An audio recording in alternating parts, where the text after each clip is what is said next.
Ah, this music.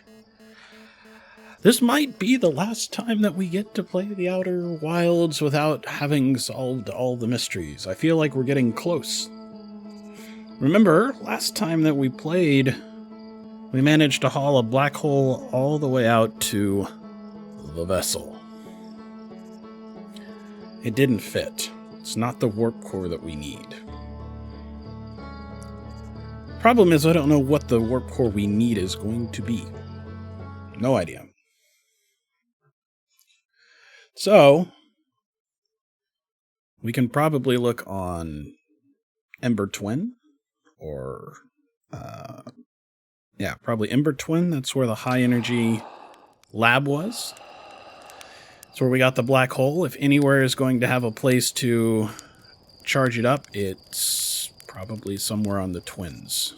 Either that or maybe the Black Hole Forge, but I feel like they just make things. So, my controller is... I use the cable for my controller and something else. Let's hope we don't have to do anything sneaky in response to... Well, we almost certainly will have to, won't we? Alright, yeah. Let me get the cable. We'll probably need it if we're gonna go to the vessel.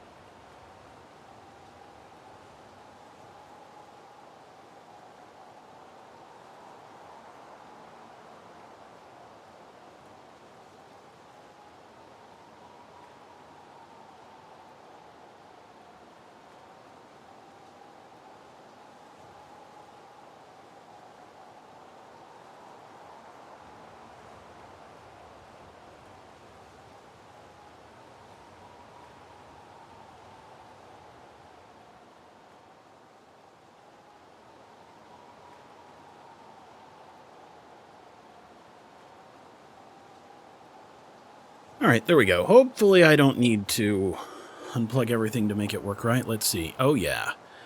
Everything's still inverted. Alright. So we'll quit real quick. Restart. Yeah, I just realized I'm going to need that to get past those anglerfish.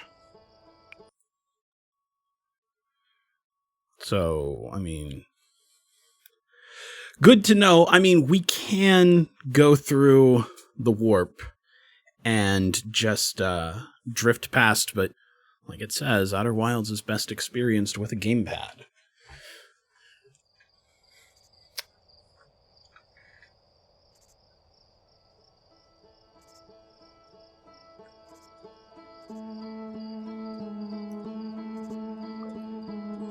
I don't know what Annapurna Interactive is, or Mobius. I wonder if they've done other games. I mean, this one was crowdsourced and stuff like this, but this is nobody's first attempt at anything. I don't think it possibly could be. Alright, yeah. Control seems to go okay.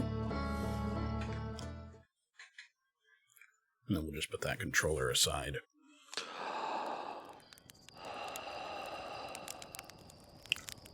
Oh yeah, here we go. This one's firing right towards the planet again. Look at this. We can actually watch it go past. Pretty cool. Alright, so... Warp core. I think ultimately what we have to do is get the warp core, take the warp core to the vessel, put the coordinates into the vessel, and warp to the eye signal. I don't know what'll happen after that point in time, but...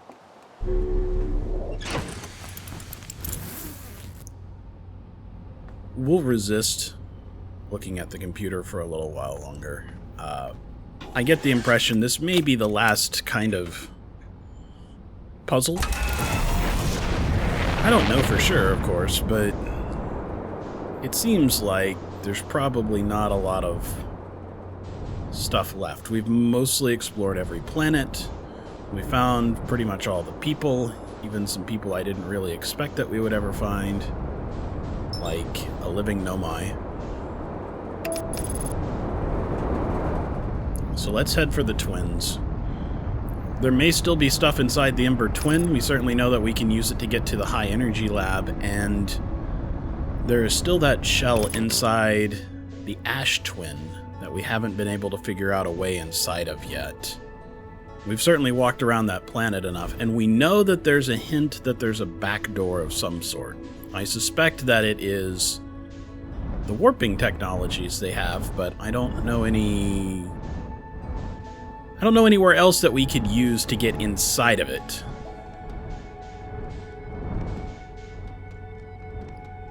I mean, unless there is a warp structure here on the Ember. That's actually kind of potentially possible, although it seems like that would be a challenge to do. We could potentially warp from the Ember Twin, or from the Ash Twin here to the Ember Twin, to this portal that we're at right now. Right? And you know how this lights up and it gives us the option to be able to warp back. See, it's not charged currently, but that's a white hole. We may be able to take this warp back, and instead of landing at the tower, go inside there? I don't know. But I think a warp is really the only way through. They were very specific about the shell having to be impenetrable to physical things, because it would not protect it long enough. And I assume that means it wouldn't protect it from the supernova. So there is the high energy lab. Oh, that's right. The best way to get in there is actually to go find the gravity cannon. Also, actually, I guess there's a lot of stuff right here that we need to explain as well. There goes the interloper, and we still don't know how to deal with its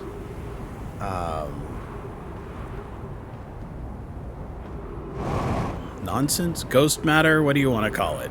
I mean, ghost matter is kind of nonsense. There's got to be something that we've missed there, or it's just we got partway in and we found out that they had a problem.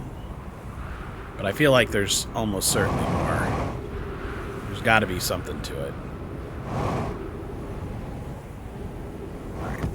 Alright, inside here. Hello, Sealy Bob. Yeah, we might break reality again. I'm hoping a little bit that we can avoid it. I did go ahead and make a highlight of that.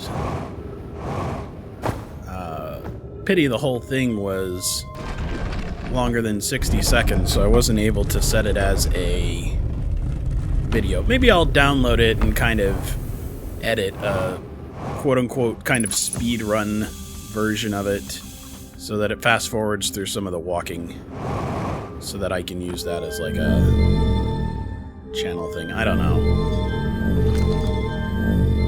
Alright. So we lit everything up, but we need to come all the way down here. We ever look inside this one? I guess we must have. Yeah, we've been in there before. Alright, so the only reason I looked is because it'll take a moment for the sand waterfall to get up to where we need it to be.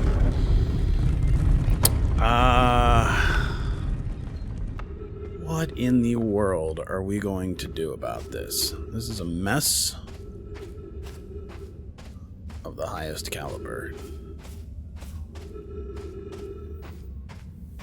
Yeah, I'm getting pretty good about navigating through here. I'm glad that we came down here in the hurry that we did, because I fooled around a little longer than I thought. Alright, let's let this cover up. Last time I got hit by spikes, and we can afford a little more cover. Whew, that time we didn't get hit by spikes. Alright, first time that we've made it through I was gonna say unscathed, but we have to go over these things, and yeah! There we are. MLG Pro Strats for Outer Wilds confirmed.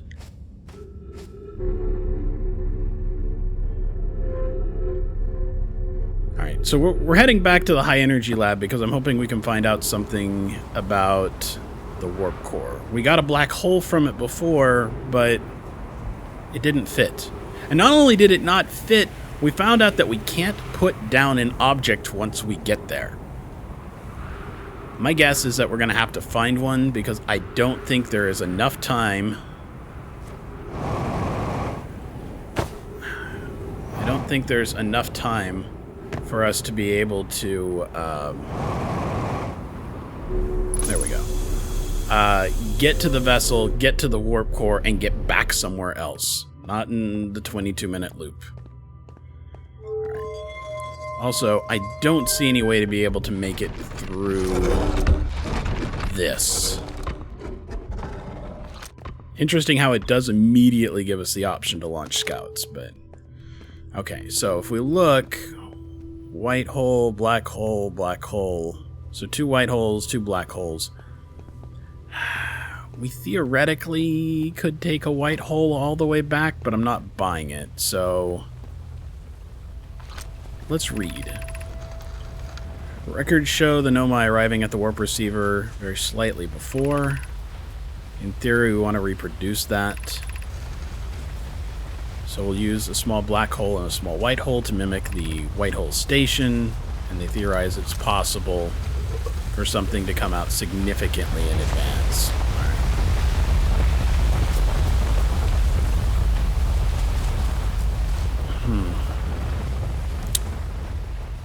Didn't we ride the dust plume from one planet to the other once and it nearly killed us? An update, our experiment here reproduced the anomaly in arrival and departure times, but Pi is unconvinced it's more an equipment error. They've tried to add more energy, so they're going to use the Sunless City's energy. So they tested all those things, but that is still not giving me what I want. Alright, we got one more scroll, but let's look at this here. We've done the sun one. That got us to the sun station. And there was only the one warp platform. Remember, we went outside and actually got on top and it wouldn't take us anywhere. This is Giant's Deep, because it looks like a whirlpool. That one is Brittle Hollow. Yeah, that's the hanging city under Brittle Hollow. This is Timber Hearth, because it looks like the geysers. And this is the Ash Twins. We've used that warp before. So I guess we've used all the warps before. Southern Observatory is asking if creating a 22-minute interval is possible, to have something arrive 22 minutes before it's actually sent through the warp. We've learned that the negative interval of time can be increased by adding more energy to the warp core. Problematically, the energy required to extend the interval increases at an exponential rate. Hypothesis, creating a 22-minute long interval is possible, but we're currently unable to generate the necessary enemy. Rami and I believe it would be necessary to invent a new method of producing energy, a thrilling and enormous undertaking. We would also require advanced warp technology to handle such energy. We would likely need an enormous space to fit these new energy and warp technologies together. The only location large enough would be the Ash Twin. Okay, so the Ash Twin probably has something called advanced warp technology or an energy thing, so it's on the Ash Twin. Alright, let's remove this scroll. We've done a lot of Ash Twin stuff already, but we still can't get into the middle, so I think it's got to be there. Oh shit.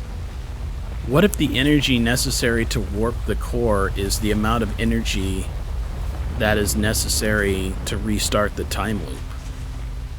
What if by taking it out, we've doomed ourselves not to be able to redo the time loop? The Ash Twin project will be one of our biggest undertakings, metaphorically and physically. To build it, we need a way to travel quickly between Ash Twin and each location that holds crucial project materials. What if we use the warp towers, like the one we have on Whitehall Station, to connect Ash Twin directly to each critical location? Of note, each tower on Ash Twin will warp to a different planet. My gratitude to those who noted my imprecise language. Yes, the sun is not a planet. I believe this has been sufficiently clarified. Please stop reminding me. Pokeroot and I will make this at the Black Hole Forge. We can design each tower to visually reflect its destination. Giant's Deep Tower is a cyclone, and Timber Hearth is a geyser mountain. Okay, so no more information there. Alright. So it was worthwhile to come here, at least for one thing.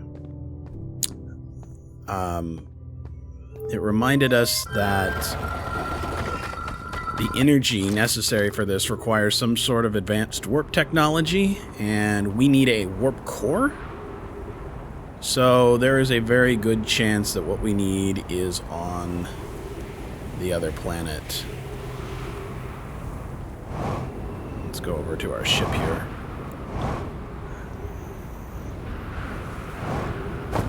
Ow. That was our face. I really think breaking the loop is going to be the end of the game. But we'll see. Alright, so let's go over here.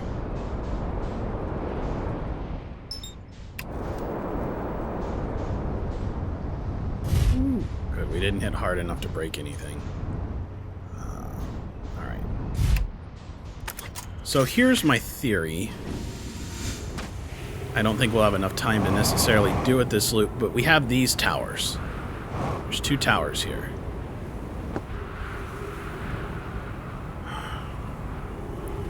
And they each go to different locations. So if these are the twin towers, right? Oh. There's an upstairs. Oh, we knew there was an upstairs. So here's the thing. Why is there a tower on this tower that leads to the other tower? You know what I'm saying?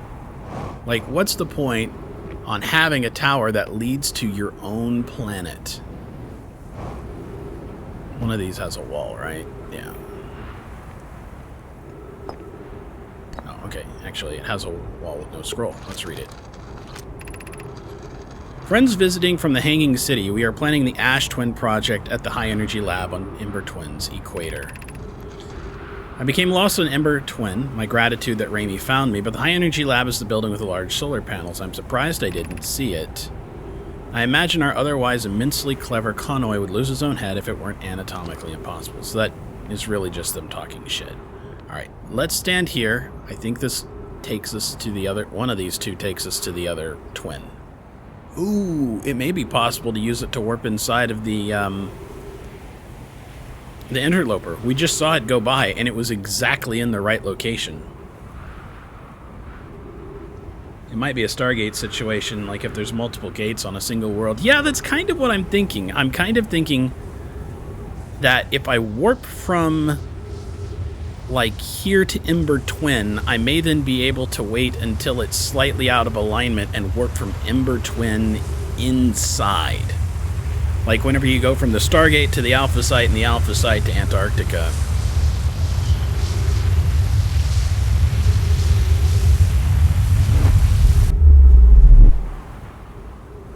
Okay, so yes, this took us to the other side. This is over at Ember Twin. Departure time, warp status recharged.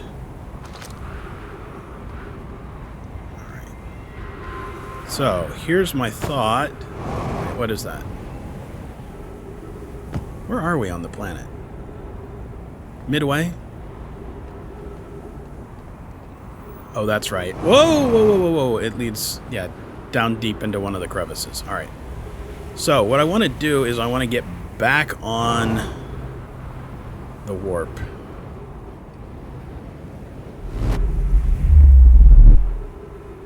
No. It took me right back here.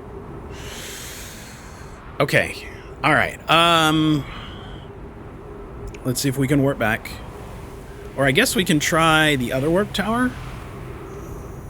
We've got one of the dead Nomai trying to get to it. I don't think this is going to take us anywhere, though. I think this would be... Well, we'll see. I think this would be the pad that would take us somewhere else. I don't think this one works. I think we've stood on it before and it didn't do anything. But let's watch and wait.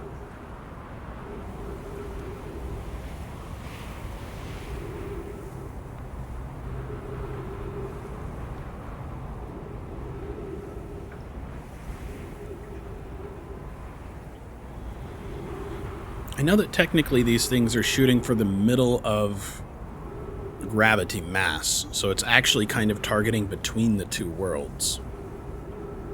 Because there's that whole discussion about being able to be up to 5 degrees off and stuff like that.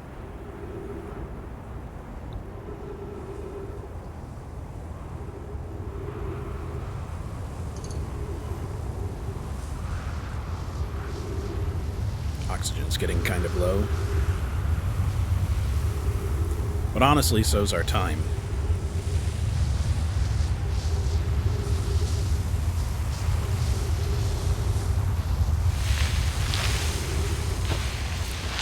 Okay, so we are traveling by...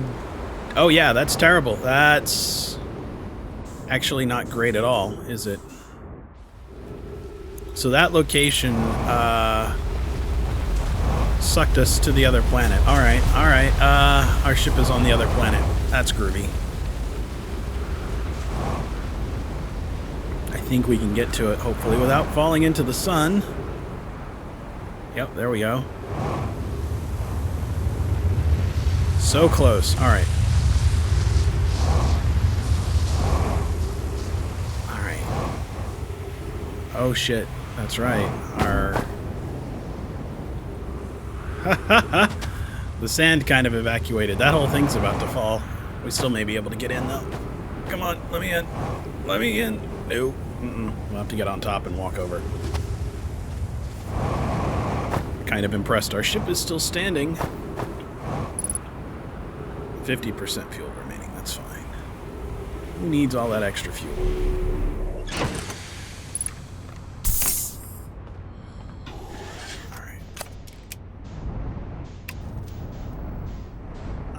Let's just actually stay on some rocks here. Alright, so... Is there... If people would arrive there, is there a way to get down into the planet, like a cave or something at the base of this thing? We found a number of caves at some locations.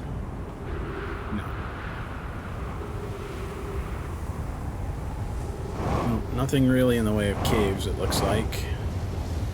More sand. Alright, let's see if we can get up here. I got an idea.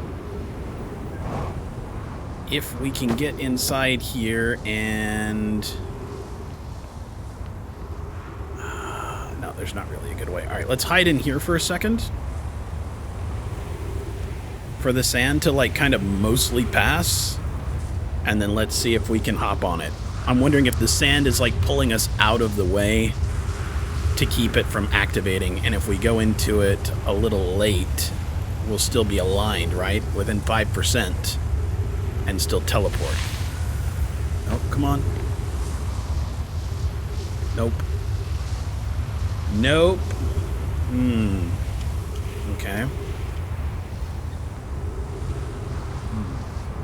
I actually think maybe we did it right, but we may have...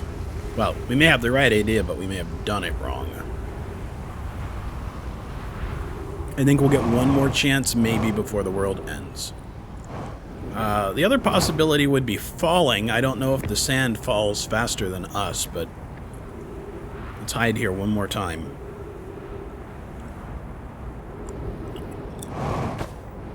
If I thrust down, maybe that will help. Or maybe it's too late in the cycle to do anything. Also a possibility.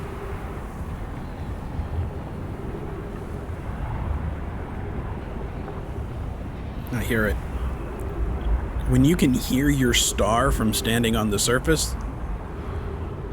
Okay, maybe it's the sand, but still, if you can hear... Yeah, it's the star. It's the star. If you can hear the star from standing on your planet, you are too close to your star.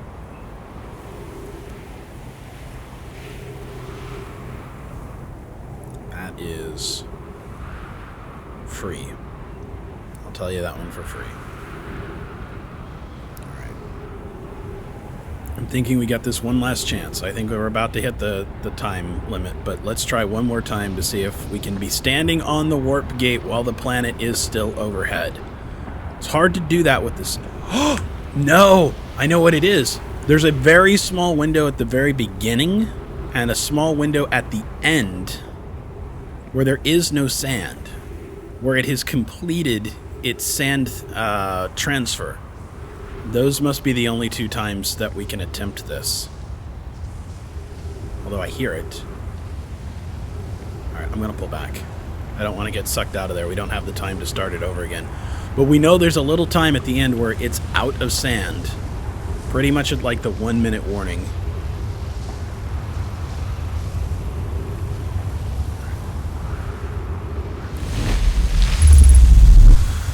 Yes! Thrusting down helped. This has got to be the inside. Look at the rock. Now, we don't have a lot of time. But this is it. That was it. That's what we did. Alright. We know this room. This is the room with the statues. We've seen these. 20 minutes, 26 seconds ago. Masks receiving data from probe tracking module. Giant's Deep memory module, Timber Hearth memory module. Alright. Giant's Deep is Gabbro. Timber Heart is us. There's one signal that's still on the probe tracking module. 2 minutes until end of cycle transmission. Alright, so, based on that, I'm going to say that the Eye of the Universe is almost certainly our downloaded minds being broadcast back again and again and again. Which sadly is what lured them here. Oh, there's so much lore. We're never going to make it all the way. Alright, I don't have time to read all that. What is this? Timber Hearth projection stone. We've seen this. Let's double check it. Brittle Hollow. I think we've read all of these. Yep, we've read all of these. Giant's Deep.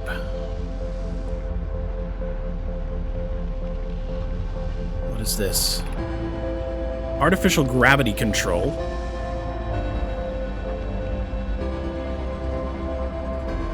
Wait, what does this say? Nope, that's not what I wanted. Read that.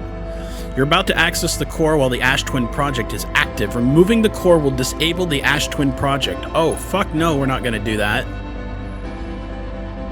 But I was right. That does mean that we're going to have... Oh, shit. That's probably not good for us. Should have turned off the artificial gravity, huh?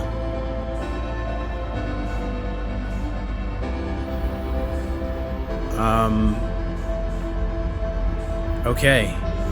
Interesting. Very interesting. So I was right about how to get in here, but I don't know what to do, and there's a huge lore dump.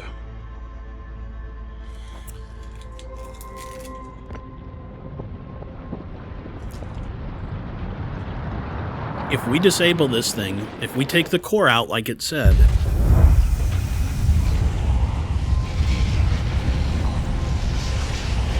we are going to get rocked. It will be the end of the loop. We will have a chance of permanent failure.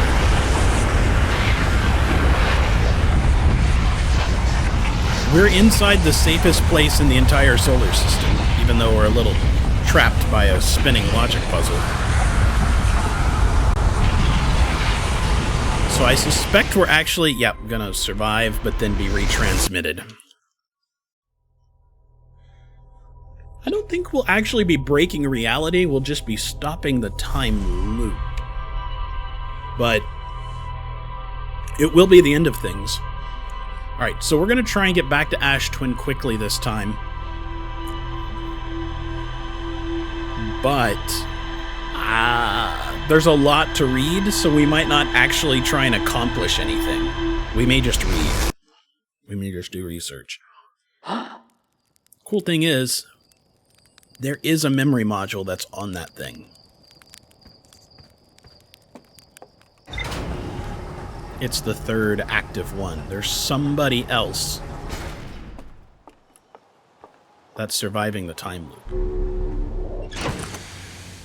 It might be the Nomai that we found on the Quantum Moon. The statue itself might just be on the probe.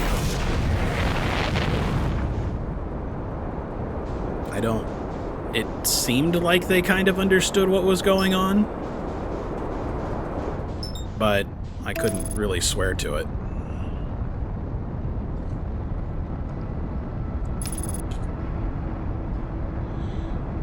I think you're probably right, Tilly Bob. I think it probably is the dude on the moon, but somebody might be on board. It looks big enough for, like, a stasis pod. We were right up next to it. It's, you know, approximately the size of our ship.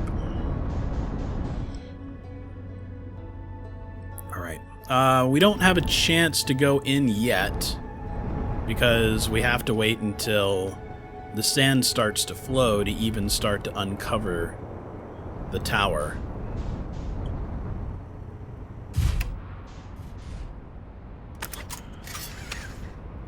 I didn't really look to see if they were like one of the tallest towers or one of the shortest, but I think it's exposing them in order.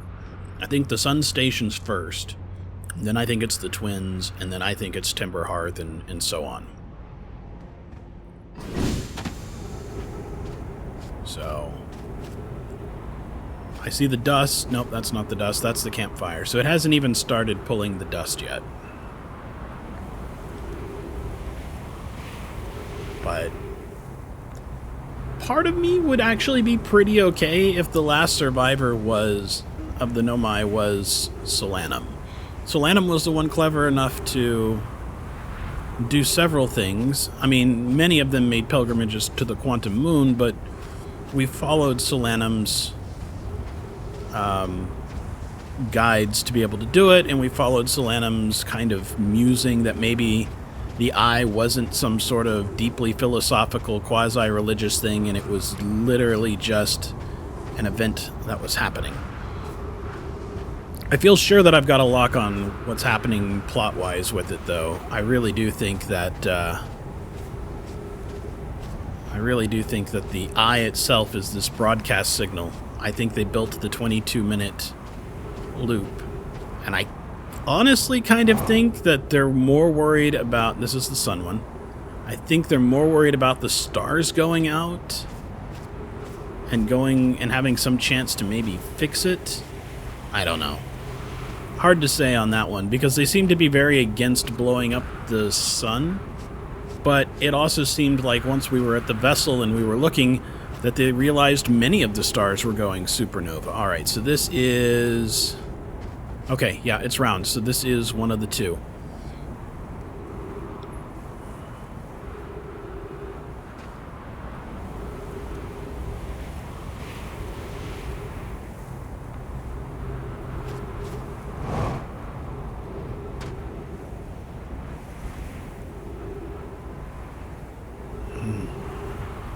We still need to figure out what's going on there, or we need to figure out something with the ghost matter.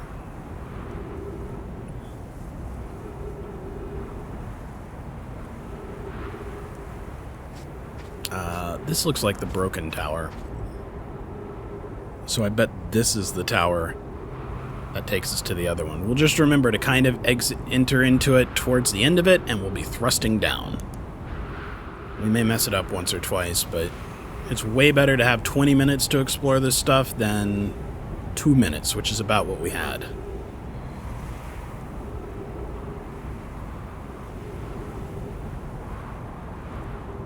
Yeah, it would take a lot to try and do this on the first loop. If you tried to do it on the first loop, if you already had the coordinates, assuming they don't change, and you came here and you... I'm presuming we're going to take the energy source for the project, steal it, take it to the vessel to power the vessel, and then warp to the eye. Like, that's my expectation of what's going to happen. Not that I think we'll do it this loop. Alright, yeah, let's get out of the way. We don't actually want to get sucked up yet. Not enough of the tower is revealed. Where's our damn ship?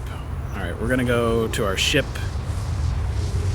We're gonna refuel our oxygen, because I don't remember seeing any trees that were in there, and I'm going to try and see if I can get our ship a little closer to the tower that we want to be using. I thought about and rejected the idea of, like, setting up, like, a little kitchen timer or something like that to tell me how far I am into the round. I think it's better not to know.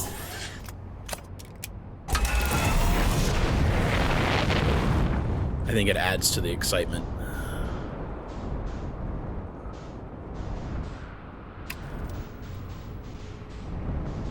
What do you guys think? More exciting not knowing? Alright, good. We've landed nearby. I have no idea what it's going to look like when we get back, but we're refueled, and we're close. That's the top level.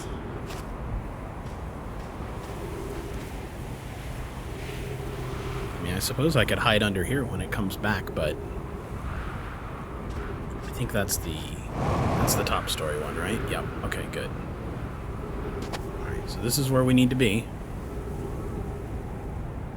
It's way easier to see the sand falling with a horizon like that. Much easier.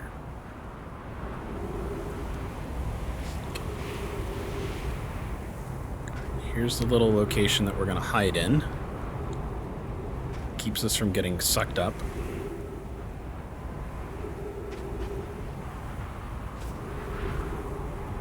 If we enter on this loop, this will pretty much be the first loop we could possibly have made it in.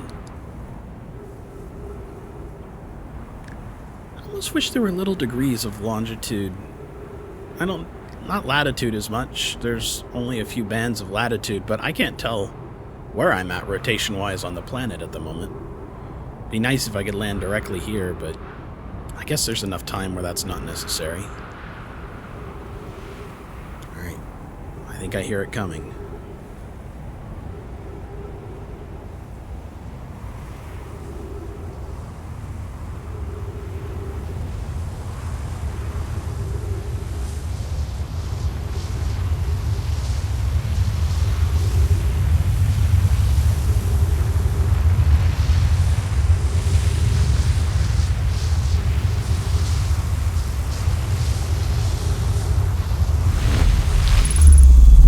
Nice. Oh, and there is oxygen here. Okay.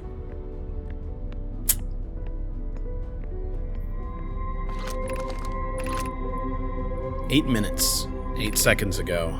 Probe tracking module, 14 minutes remaining. We've been here. We've seen this many times.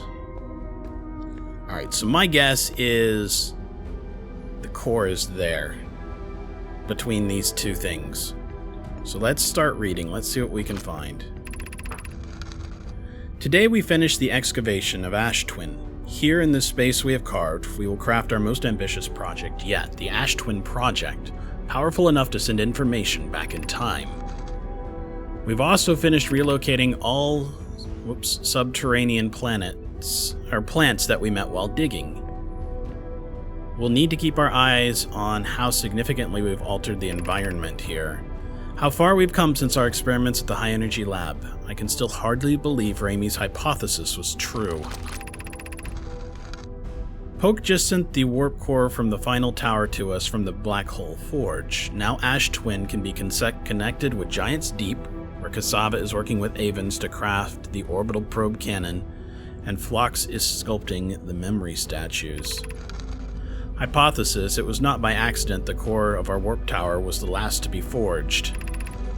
Hypothesis, the cores could have been forged faster if Cassava had interrupted my work less frequently to ask for updates. The important point is that we're all connected through Ash Twin now, and also that I'm no longer needed for mediating your disagreements. Our friends on Giant's Deep tested the orbital probe cannon today. Mallow tells me that the cannon is doing well, and that Avens advocates for more launch power. If anyone can coax the maximum power from a device, Avens can. But then, if anyone can goad a device into exploding, that too is likely Avens. Perhaps I should check in with the orbital probe cannon crew in the interests of safety. Would it help to remind Avens that Mallow, his love, will be one of the Nomai aboard the cannon, or is Mallow part of the problem? Phlox and Daz finished the memory statues today, and they are truly remarkable. When the Ash Twin project succeeds, or in the event that it fails, the memory statues will activate, allowing us to gather more data before we shut down the project. Pi and Adia have worked hard on the Sun Station, and it is at last complete. If everything goes as planned, this structure will prompt the Sun's explosion, which will in turn supply the power the Ash Twin project requires. I'm impressed by their mental fortitude. This was the project's most difficult task in more ways than one. It's amazing that only 2 or 3 of these folks are needed to complete anything like these big stations. Their technology is astonishing, making black holes and white holes, sending information through time.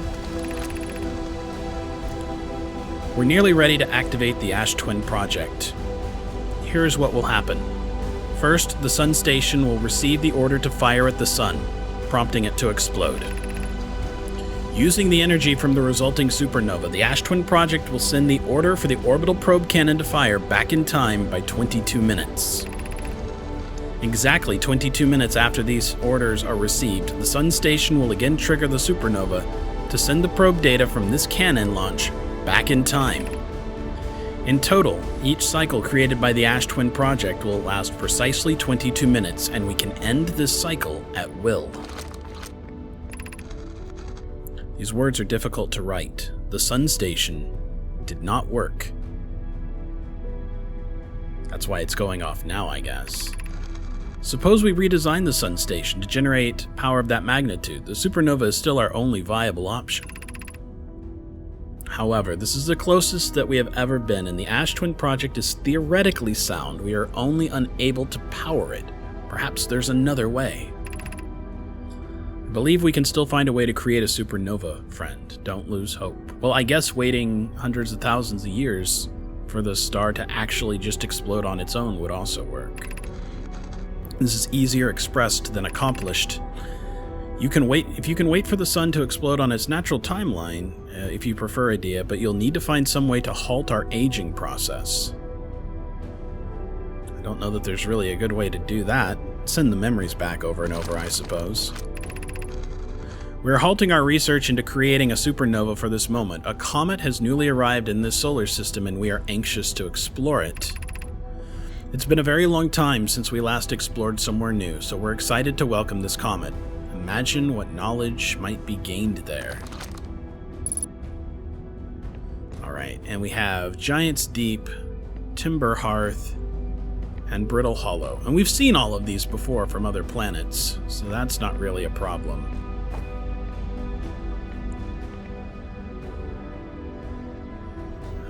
Interesting that hasn't really activated yet. Last time we looked at it, it had activated a little bit. Was it because I moved that?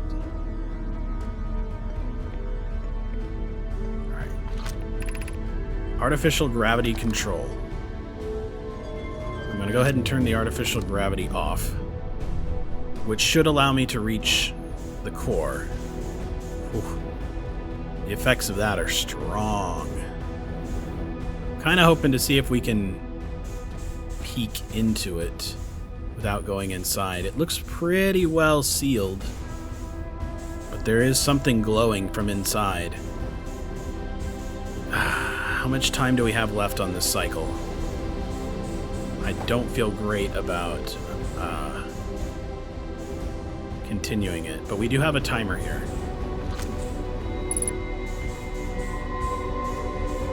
"10 minutes, 16 seconds ago. We only took a couple of minutes. 12 minutes until the end. Honestly, so much of that time was frozen. About the best that we can do if we got here immediately. Alright, we don't have to remove it, but I do want to open the core, I guess.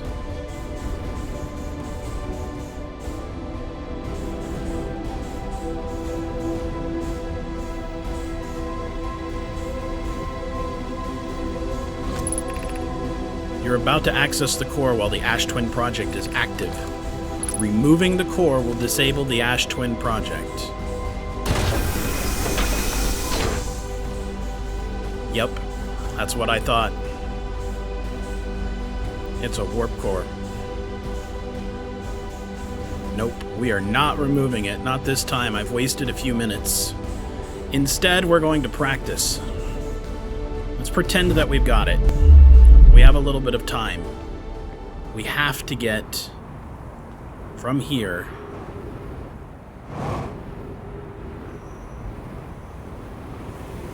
to the vessel.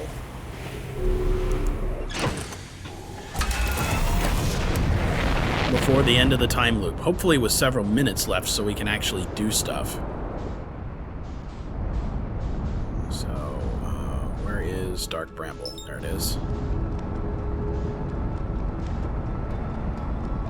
Yeah, it really is like Ancients level of high tech. Their warp cores are basically 0-point modules.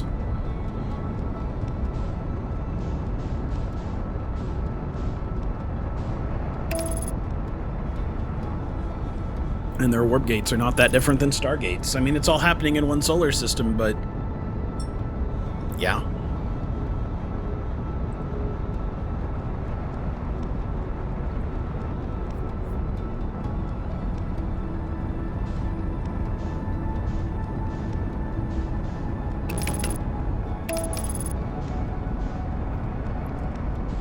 So this is our practice run. This is just to see...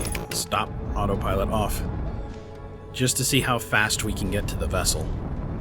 I'm gonna need at least a couple of minutes to be able to put in the coordinates. Okay, we need to find the one with the distress beacon. There it is. I'm just gonna try burning. I know that it's a bad deal and can attract the fish, but we're trying for speed right now. And I don't think there's fish in this starting area.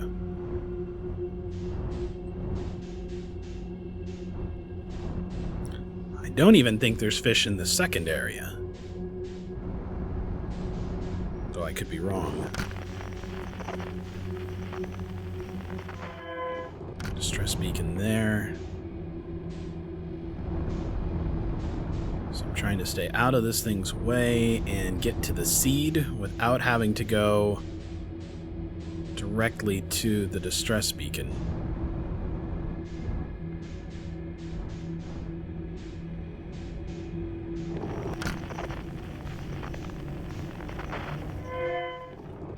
There's the distress beacon. Let's keep an eye out for lights. I think they're on this side. I think they're basically starward. Starward being kind of towards that orange light. That's that ship.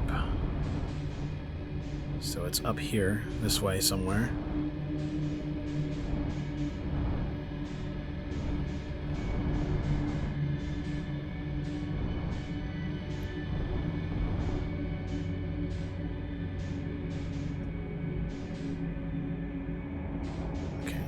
Minor miscalculation on my part. I didn't pick quite the right direction for this, but that's okay.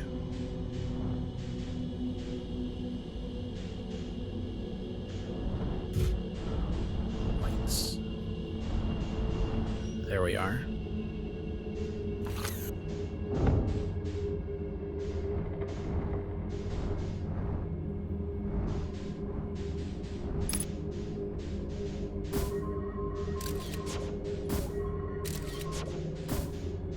There we go. Duplicate signal.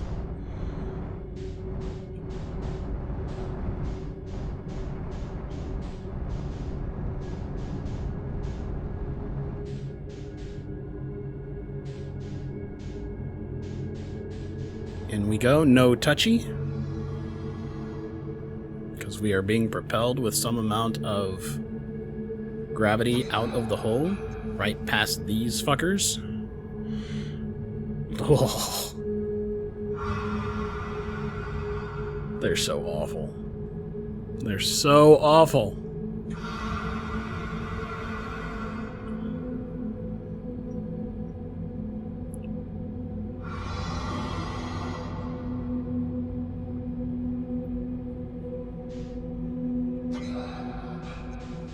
still way too close.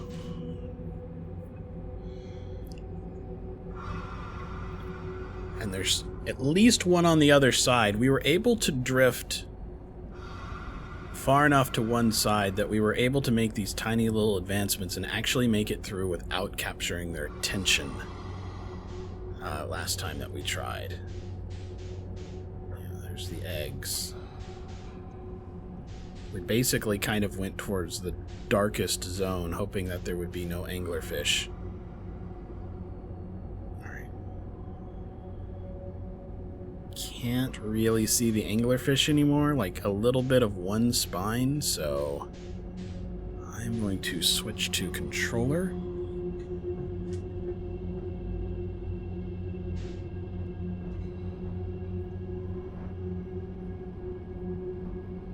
Tiny little thrusts towards the scout.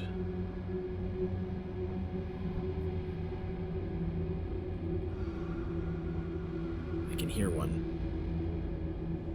Gotta be careful. Yeah, right there. It's okay. We're heading in the right direction. And we're getting further away from it. Once I'm on the other side of these brambles, I think it'll have a hard time getting to me anyway.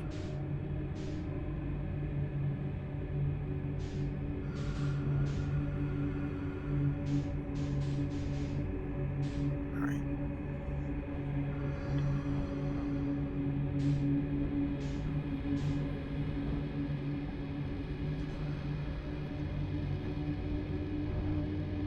Screw it. Power through.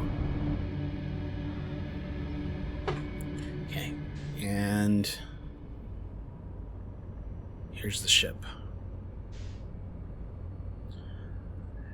Next time loop's going to be the time loop, I think. I think we'll be able to get here. It certainly seems like we can get here in time. We did not bring the core with us, but certainly seems like we can get here in time.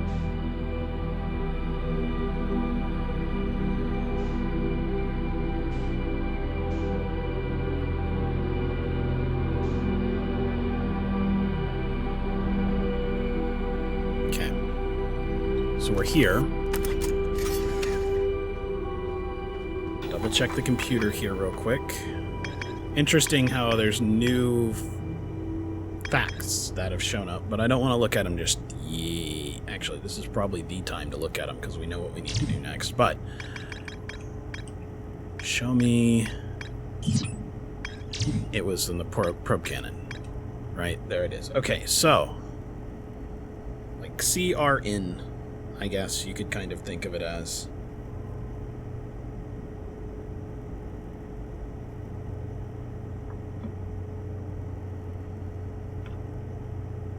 Right, let's go back. So what's new? Know my mines. We haven't been here since before, so it tells us that they mined stuff from here. Once it was finished, they checked to make sure there were no longer any physical entrances or cracks, and they discovered a species of four-eyed, semi-aquatic life forms in the waterways near the mine. That's us. The actual Ash Twin Project gives us information about it. And it does say there's an advanced warp core inside. Removing it will disable the Ash Twin Project. That means no more loops, guys. No more loops. The vessel, Escape Pod 3, the Nomai Grave, which we saw all of them. Thing is, there's still some questions about the Interloper and the Quantum Moon, but, yeah. I'm kind of just waiting for the next time loop, because I think we got it. Let's see about how long it takes us to get over there and input the coordinates, I guess.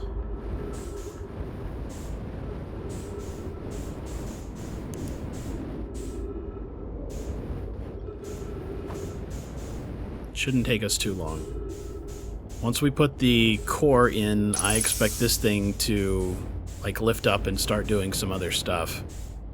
So, that's probably what allows it to actually launch the ship, I would guess. have to... Alright, good to remember. We have to redirect power here to the guidance system.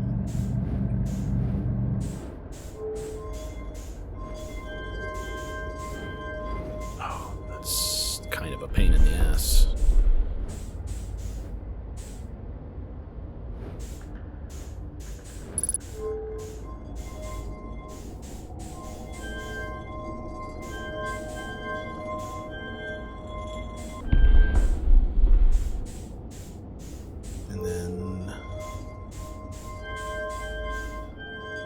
Of this in shape here.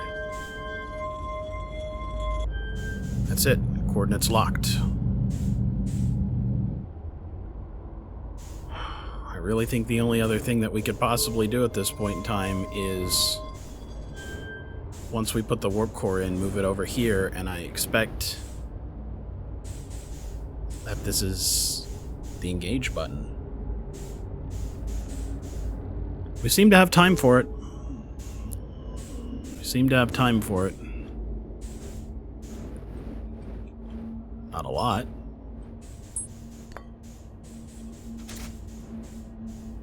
Because there's the minute 30 timer. Okay, so that'll be the dedicated mission. We need to fly to Ash Twin. We need to go to the Ash Twin project, immediately disable the gravity. Take the advanced warp core. Escape. Fly here as quickly as we can, insert the warp core, put in the coordinates, and see what's going on.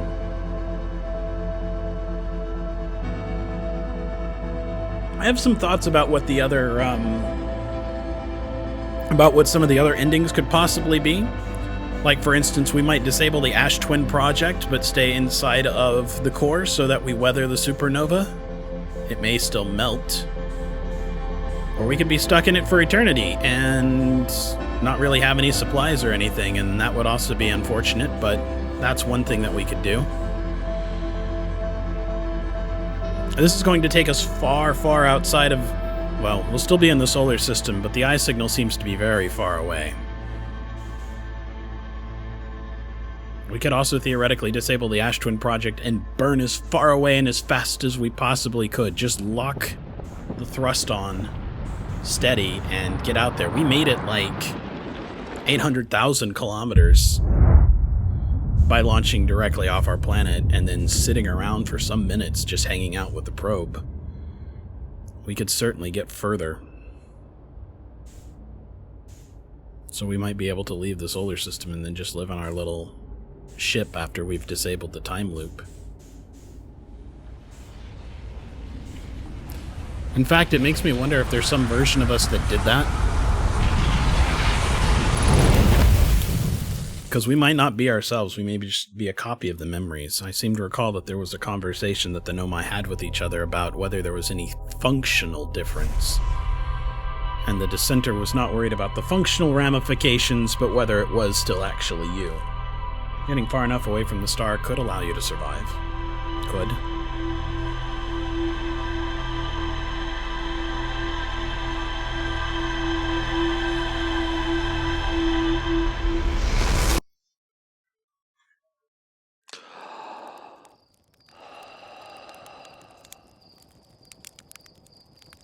Wow, I didn't even see the probe leave.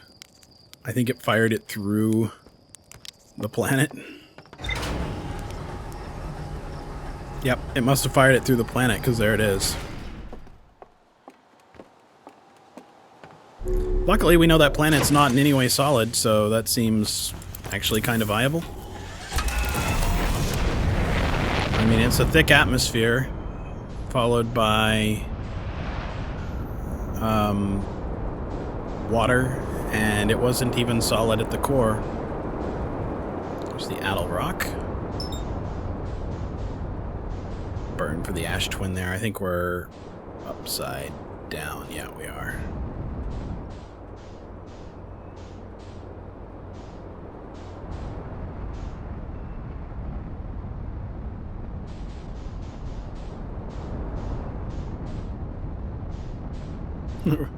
Do a fast pass. Right right by the Addle Rock there. Oh shit. Nope, nope, nope, nope. Stop, stop, stop. I don't want to hit the Ember Twin. Alright, there is one tower for one of the solar panels. Alright, it was... Oh!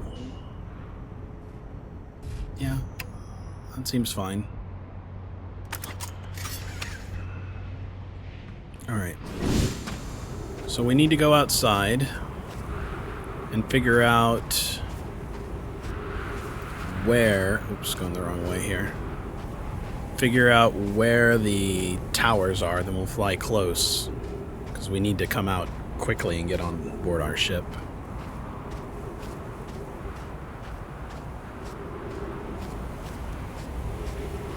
Granted, it's a small planet. We probably don't have to be exactly next to it.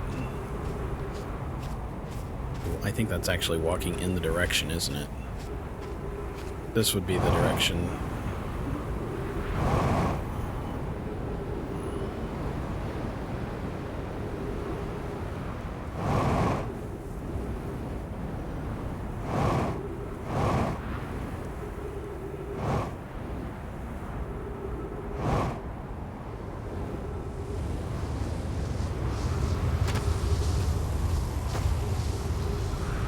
Alright, Sun Tower's here. So let's get back to our ship. That means the top of the Twin Towers, the Nash Twin Towers, should be revealed pretty soon.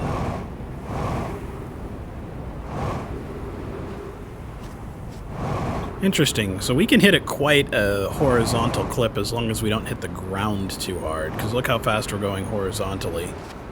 And we have no problem kind of picking up and running.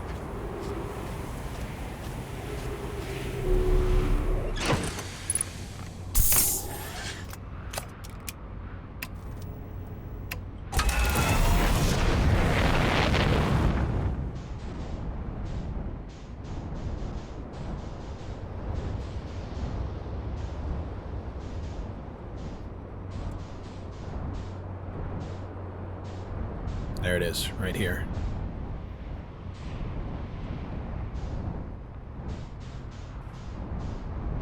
Yeah, I'm willing to go over a little further.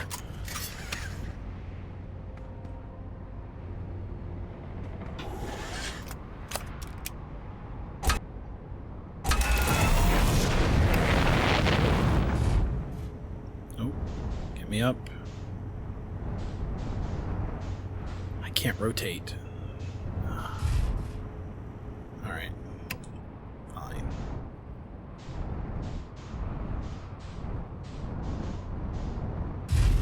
Just trying to face this so that we can get our timing. There goes the interloper.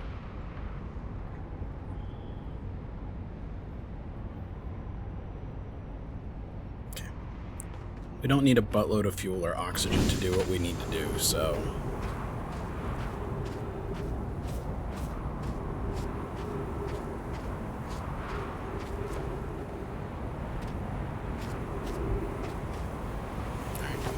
Right, we have to miss this orbit.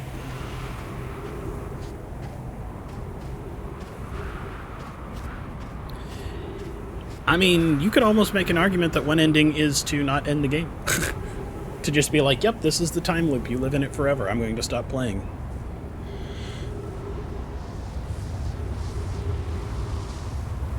But it's not an ending that offers any sort of epilogue. It's an ending that actively denies any sort of epilogue ever happening.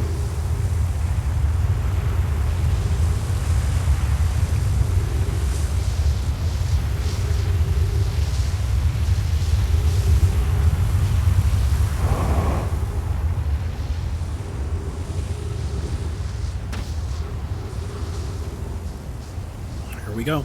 We'll go here on the next orbit. We'll be able to make it in unless I just mess up my timing.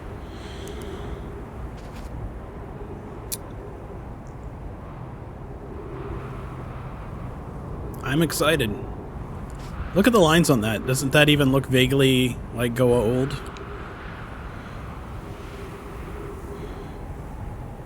Yeah, I'm excited. I think We'll be very close to this being the end, and then we'll have some opportunities to experiment and try some things. I still want to land on every planet without a suit. I think we've roasted a marshmallow everywhere we can roast a marshmallow. I mean, there are some locations that don't have campfires, and I never got the prompt when I was near lava.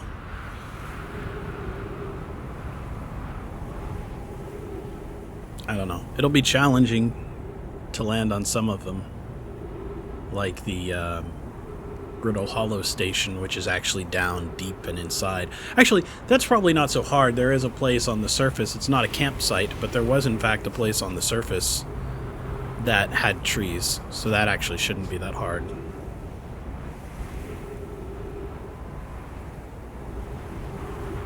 But we're committed when we remove this core. I mean, maybe we could reinsert it, but for all intents and purposes, we're committed. I don't think there's much else in terms of trying to save our solar system and our species that we can do.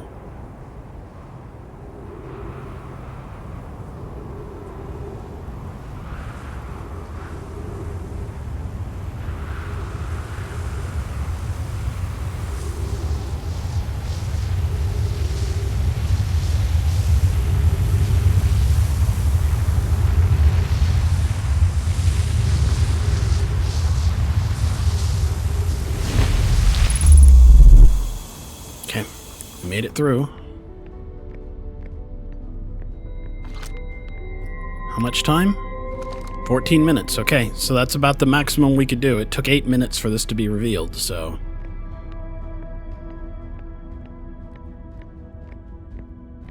I'm going to open the core before I disable the automatic gravity, because I think it'll make it easier to move this.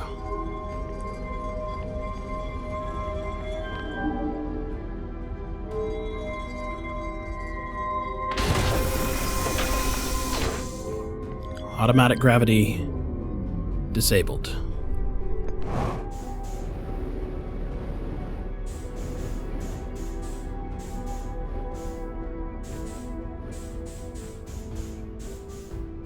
Hundreds of thousands of years of time disabled.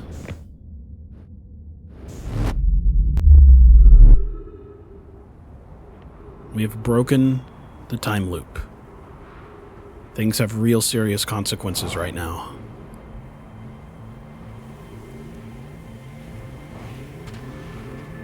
In fact, I don't think I recognize that little doo-doo-doo-doo-doo-doo-doo-doo-doo-doo happening in the background right now.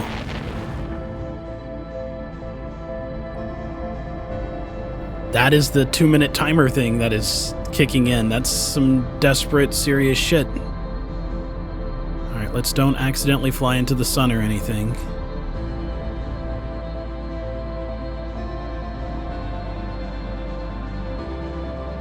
There's the twins. There's Dark Bramble. Alright, it's heading this way over. So let's rotate, because I know that's the correct direction. Let's thrust for the far side here so that we can meet Dark Bramble.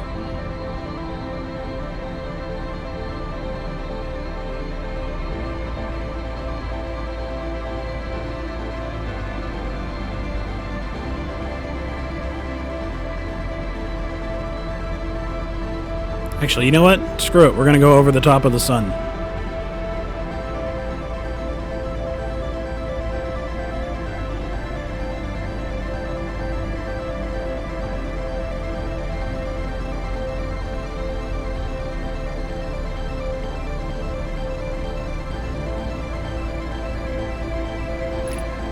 Headlights off. Firing retro rockets.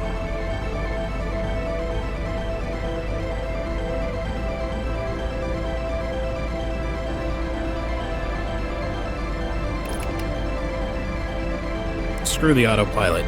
We'll do this ourselves. We overshot a little bit, but I'm okay with that.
Keep an eye out for tiny... There we are. Tiny blue lights.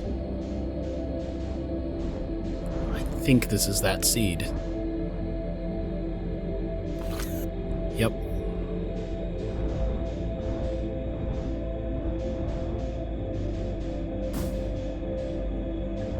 Signal launched.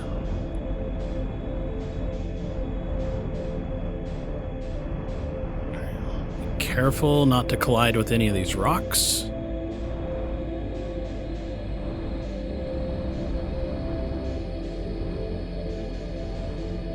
Be very careful when we go through here.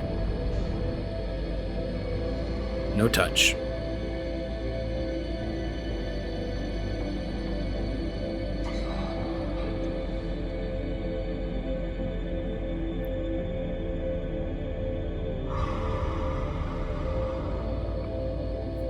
Soon. Oh, how strange this universe is. How bizarre this world.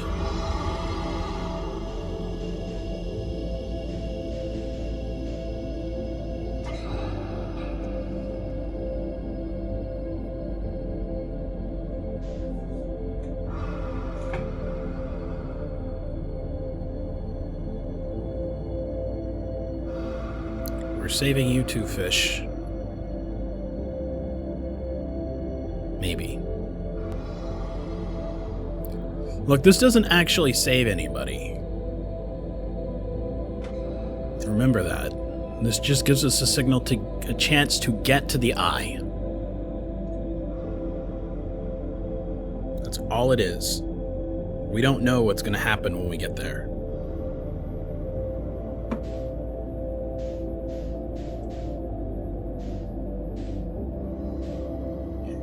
Far enough that I'm willing to try some small course corrections.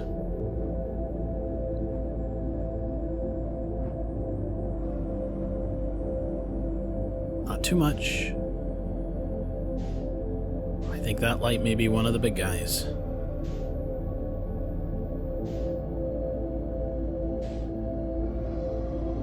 Little Bob Ross thrusts.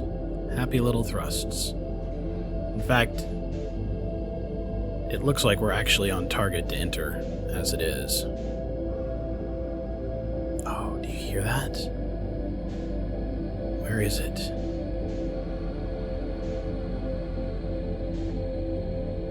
There, you can see its jaws. But I still hear it. Maybe there's another closer one somewhere. Anyway. We're very close.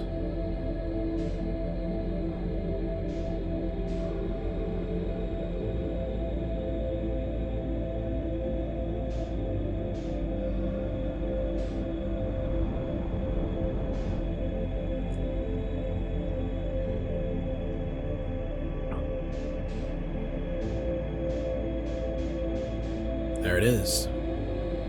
The vessel. I think the eye might be able to stop the supernova. One of the things that was raised as a question by Solanum was what would happen if a conscious observer were to go to the eye. The eye seems to be pure mutability, pure change, pure potential.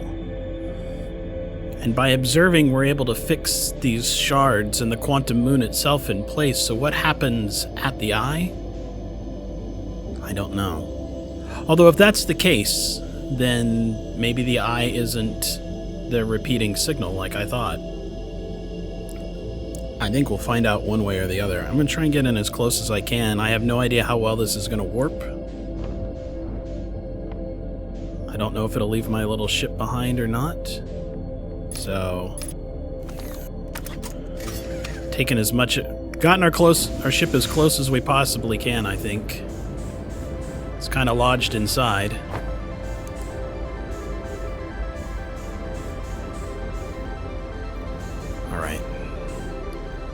I think the first thing I need to do is install the power core. Get my hands free.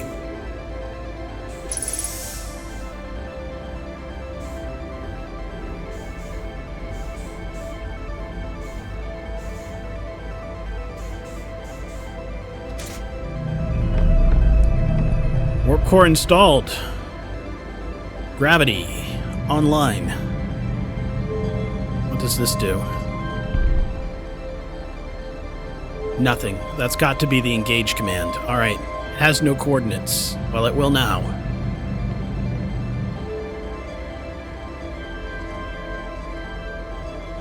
This is for everyone.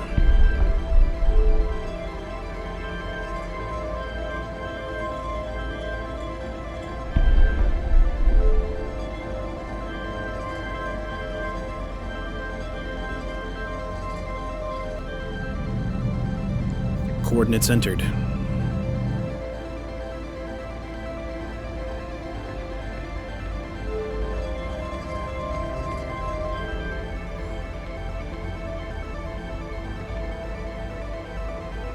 Interesting. It's doing power there, but it's not doing anything with it. Alright, it's getting power. Let's see if there's anything down here. Nope. The eye signal is still the eye signal. Nothing new there. Alright. Really, the last thing I can think of to do is to try and pull this lever back up.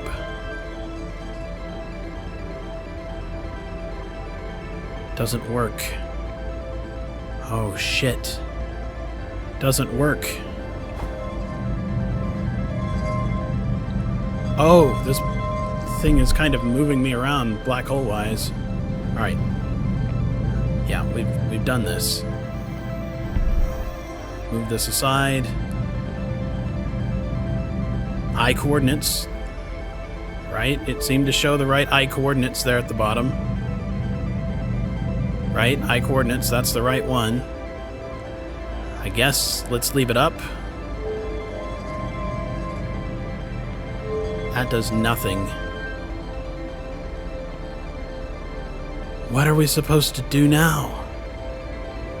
Alright, let's go up. There may be something on this higher level.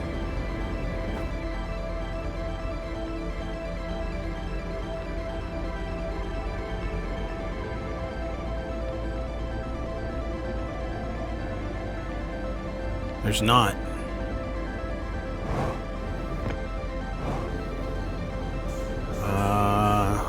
Did any of the doors open up?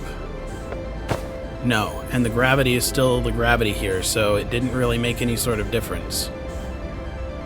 Alright.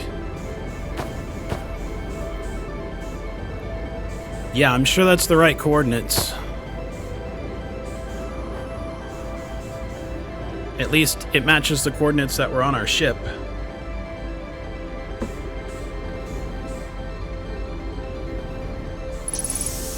Because notice when this was up... Bring this up. Come on. Oh, shit. I have to redirect the power back to it.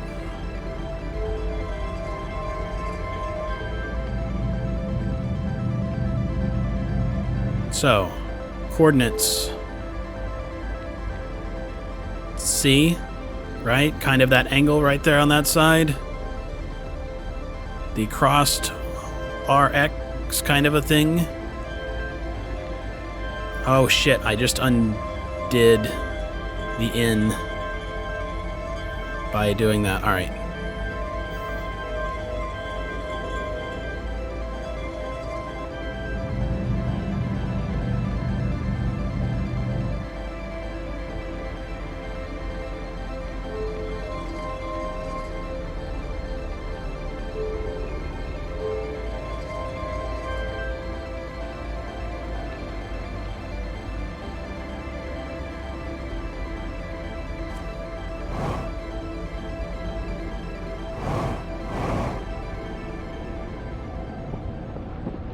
Oh no.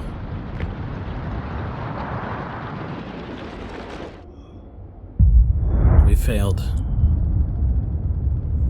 We have failed.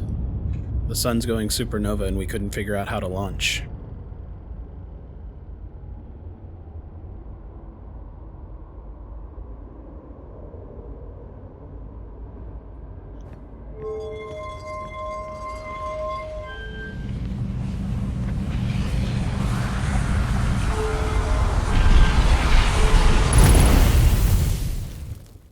be the end.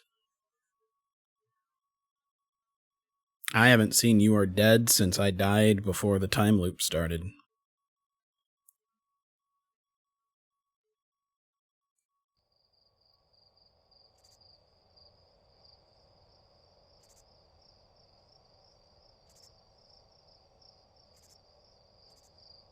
Just crickets, huh?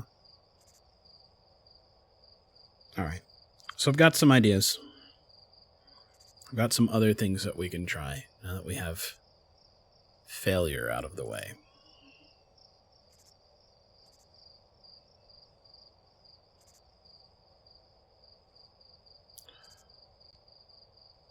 The coordinates are right, but it may not be the correct signature for them, if that makes sense. It's not necessarily, I guess, the right nodes to unlock it. On the one hand, that timeline can't exist because we failed. Literally, it cannot exist because nothing changed. Even though we stopped the Ash Twin project, the time loop continues, which is a little dizzying when you think about it. So, let's look at the coordinates here.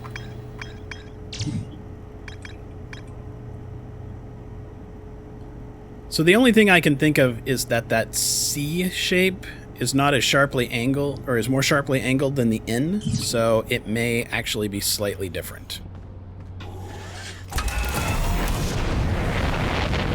But that's okay. We are exploring endings. I still want to see what happens when we remove the thing from the Ash Twin and don't bother to leave. That'll be a long time to wait, honestly, but it's still an ending I want to explore.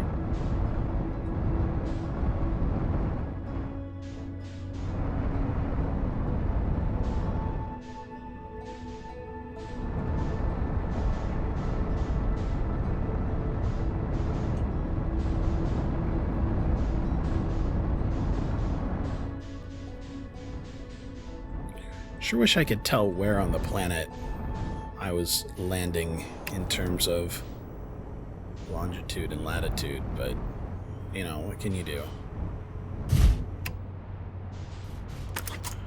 We'll just do what we always do, and we'll go out, we'll scout around for the first towers to show up, and then we'll navigate more closely to them.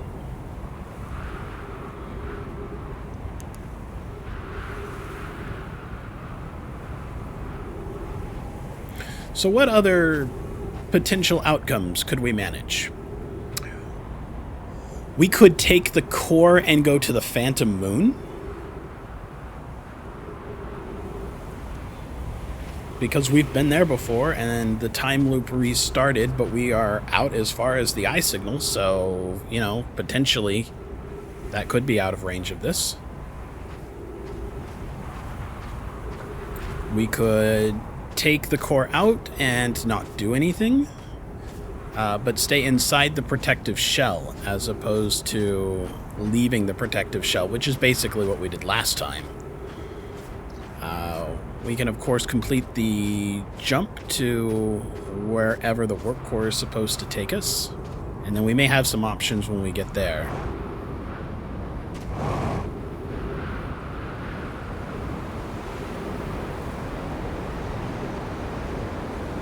Come on, don't actually escape the planet. Nobody wants that. Not me, anyway.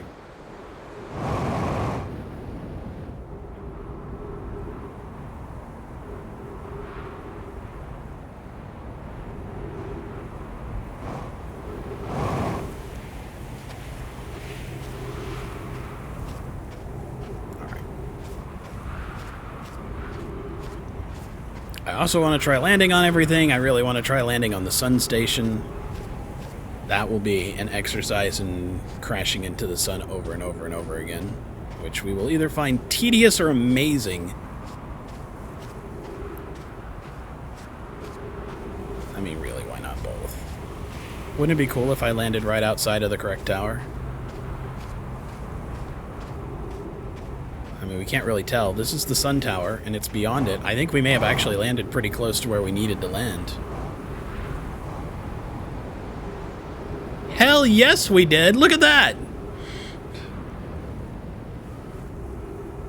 I think we landed about as close as you could possibly ask us to land. Alright, well, we know we can't get in on this loop. We don't really need that, but, you know, might as well.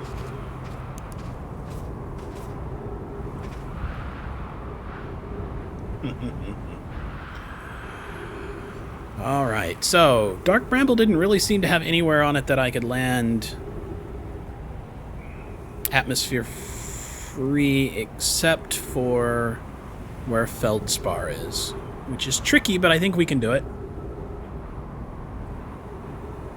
We might not be able to get back into our ship, but I think we can hover over the trees and exit and then just fall. Although we might damage ourselves. I don't know how much damage we can take without a jetpack falling. I haven't seen anywhere here on Ash Twin that I've noticed that we could land, so this place may not be accessible without oxygen, without a suit. I mean, we could do it, but we just wouldn't last very long.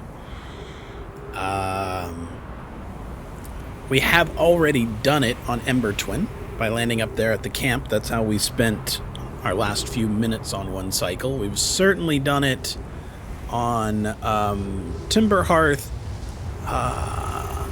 and there are some places that I think that we could probably manage it on Giant's Deep. In fact, I think we did, but we couldn't get our ship back up because it kind of got clipped into a tree. So we've come close to landing on every body that we could possibly land on without a suit. I really think there's only one more that we need to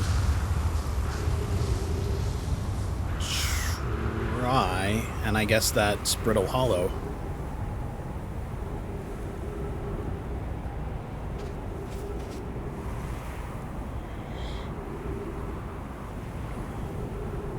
I wonder if we're able to actually get to it without thrusting down like I do, but why run the risk? We know it works.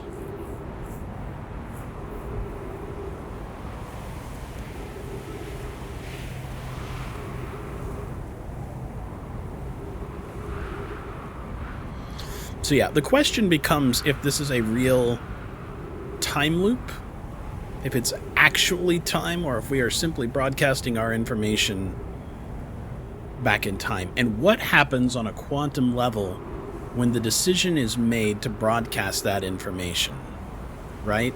It sends it back to a point before it happened. So 22 minutes later, when the sun goes and it's depowered and it can't send the information back in time, does the timeline end? It does from your perspective, 100%.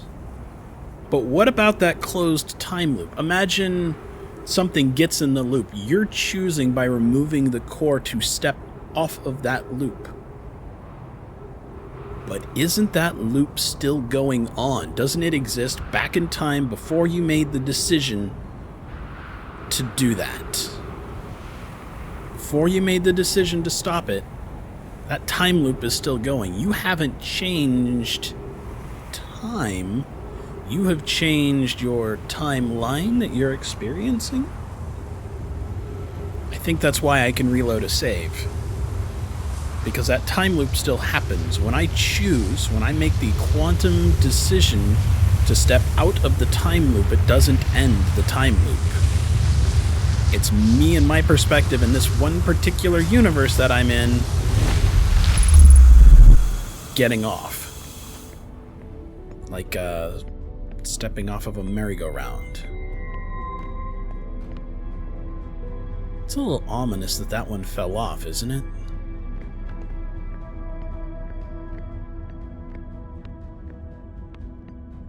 Hello, sir. Making sure there's no scrolls over here that I missed, and it doesn't look like it.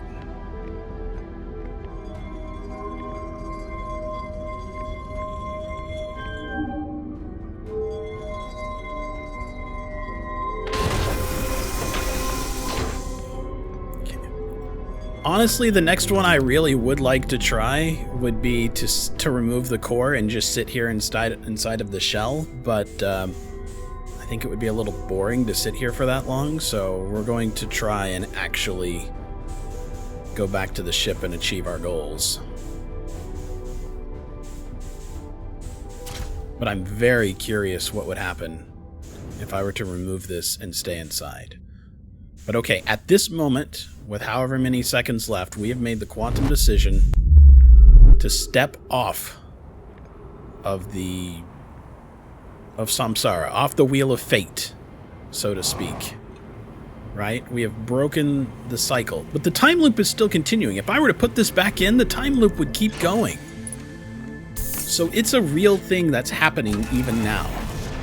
We have elected to stay off of it. But that's it. That's just us. That's this time.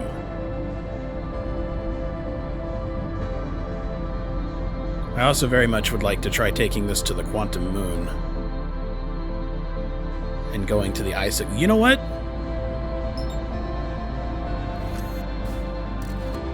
Let's do it. Let's actually go to the quantum moon with the core, instead of going to the planet. It's right here. So, I mean, is there going to be an easier time to get to it than when it's hovering right over these planets? I don't think so.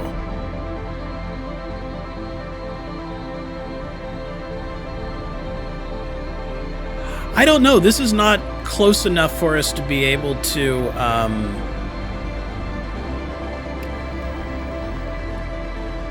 this was not a close enough location for us to be able to, there's the tower. This was not a close enough location for us to be able to be destroyed by it. It's one of the few times that we actually faded out of existence instead of something happening. Now, if this thing casts light, we're screwed. Well, I mean, I suppose we could leave it outside, but... I mean, I'm just taking it to the quantum moon just because we can.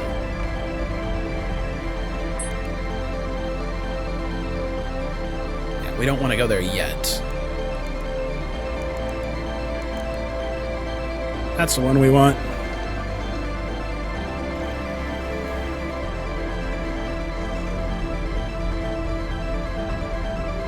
I also want to know what happens if I take the core and keep flying outside of the system. I actually think that would probably be most akin to what we're trying right now. The quantum moon may have quantum weirdness, and I kind of hope it does, but taking the core out, even waiting, even getting to the place and waiting, we still managed to make it like 800,000 kilometers out, and it seemed like it was too far for it to get to us. We had one of the wipe endings instead of a supernova explosion ending.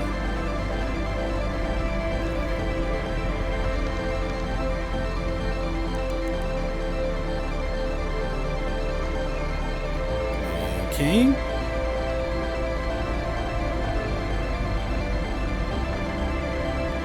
Oh yeah, this isn't the North Pole. The North Pole one has to be...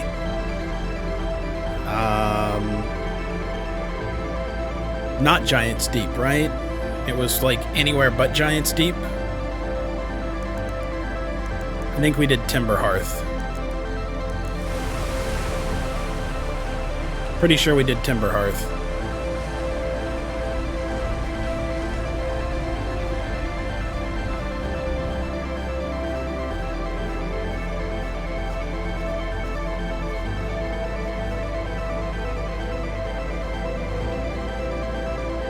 Okay, here we are in the North Pole. Wow, the music really kicks up here at the end, doesn't it?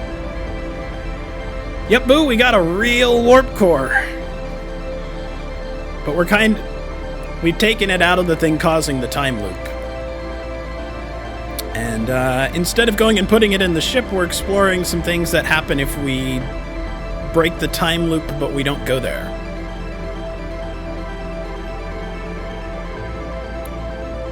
I can make it reappear What is this other location? Let's drop the warp core real quick.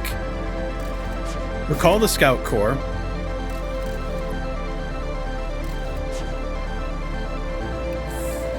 Take a picture so it stays.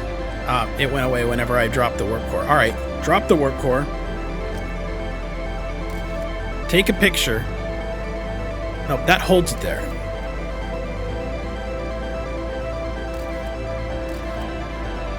We'll take a picture of it not being there, which is the same thing. I want to see what the other location is here on the moon with the tower. I don't think we've ever looked for that before.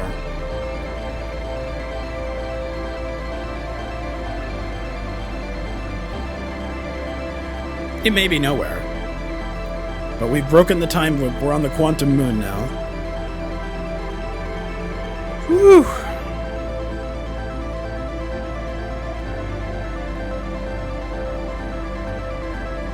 And here we come upon our Know My Friend. Hello.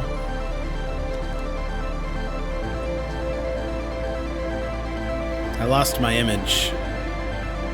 Oh well.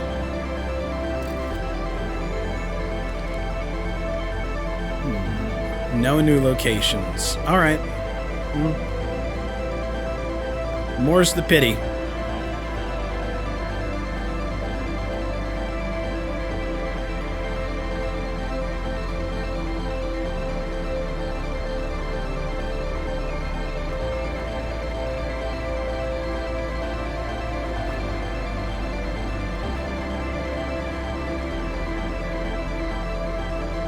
If I jet into that, we'll be returned. And I don't want to do that.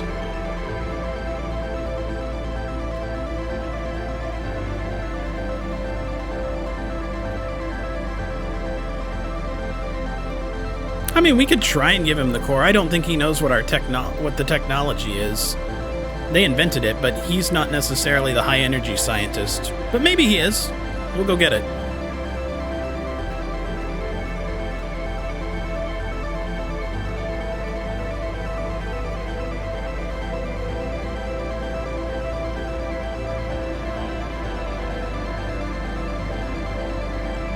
Oh!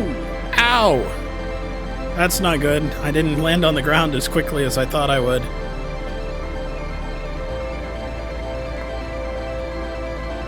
Here we go. We brought you a warp core. What do we do with it now?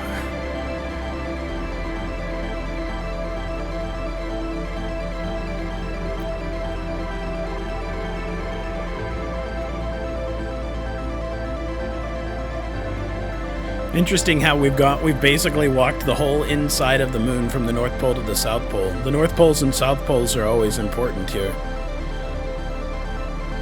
Alright, Solanum. I brought you a thing. What's this?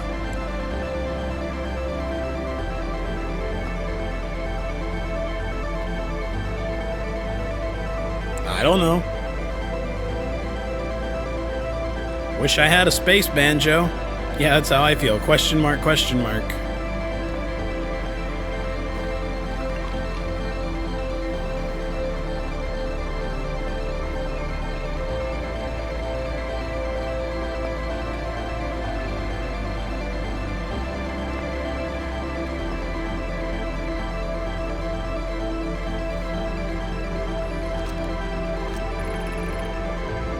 Alright, same stuff.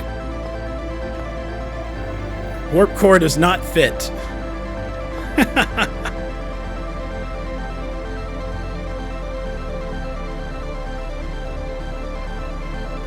Yeah, what would have... I mean, if we had just flown into the wall and died, I guess we would have just died. But who even knows what that's like on the quantum moon after... we've... Time loop's still not over. We could theoretically take this thing, go all the way back. I'm kind of interested to see if that's a thing that we can do as well. Take it out, kind of wait for like the 2-minute countdown, and then like shove the core back in real quick and be like, hey, I hope it still works.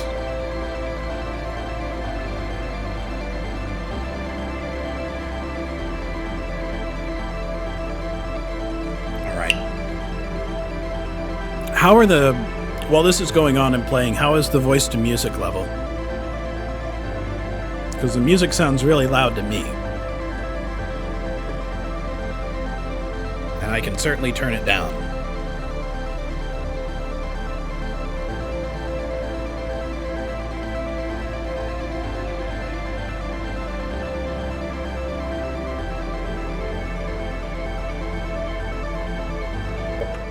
Yeah, it's a touch too loud for me too.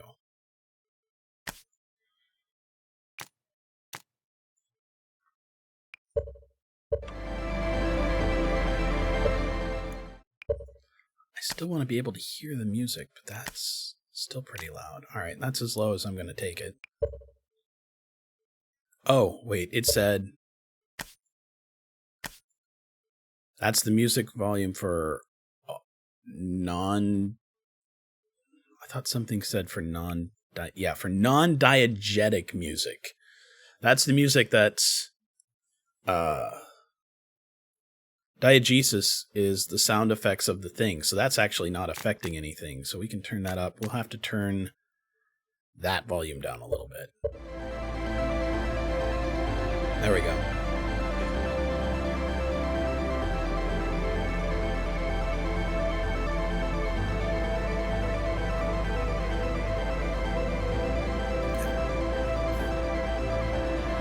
The diegesis is like the soundtrack.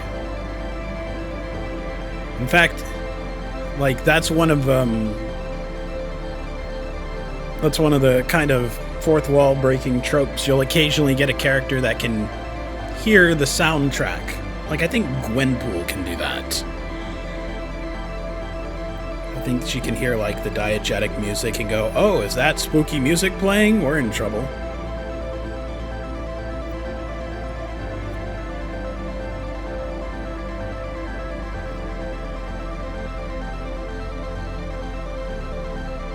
I think we're coming close to the end of the time loop here. It would be funny if the game just played infinitely, like an hour later. It's like, well, you're out of the time loop and you're out of the solar system, so who knows? And the game never ends.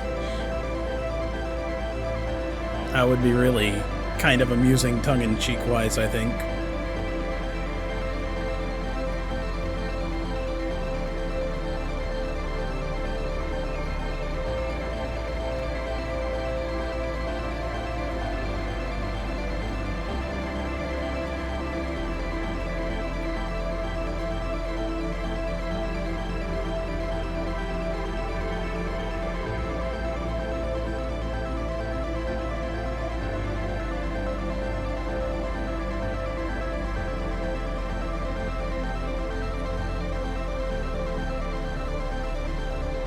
So they've got 3 toes, 3 fingers, and 3 eyes.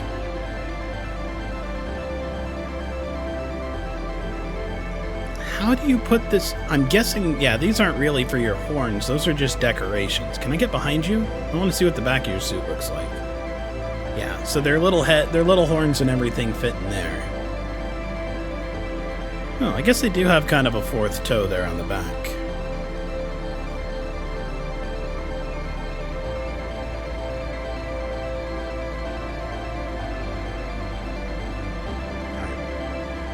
We're going to try and actually succeed next time.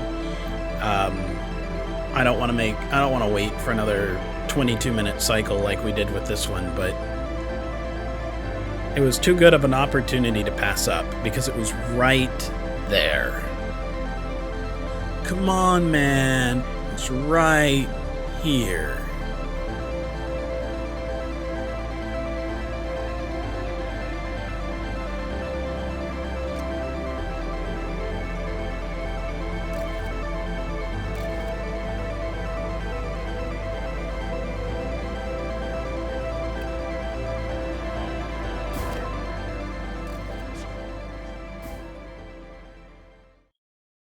So how long have you been here? Minutes? Years? You are unsure, but it seems your journey has reached its end.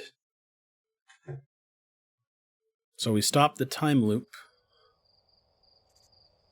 but we continued outside.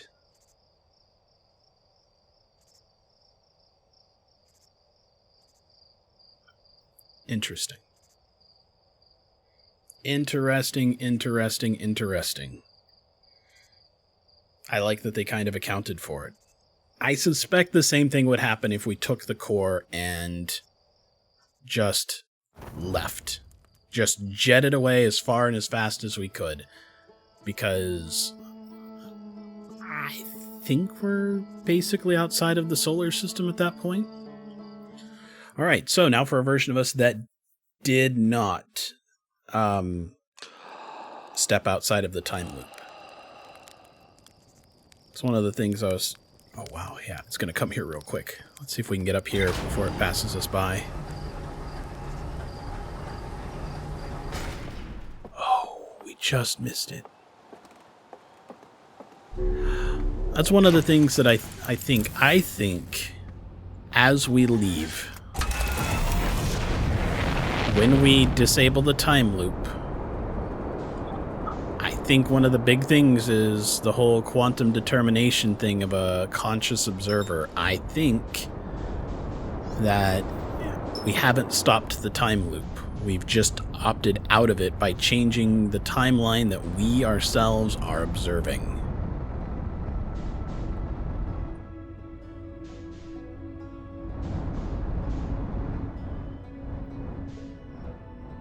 So we are no longer in the loop.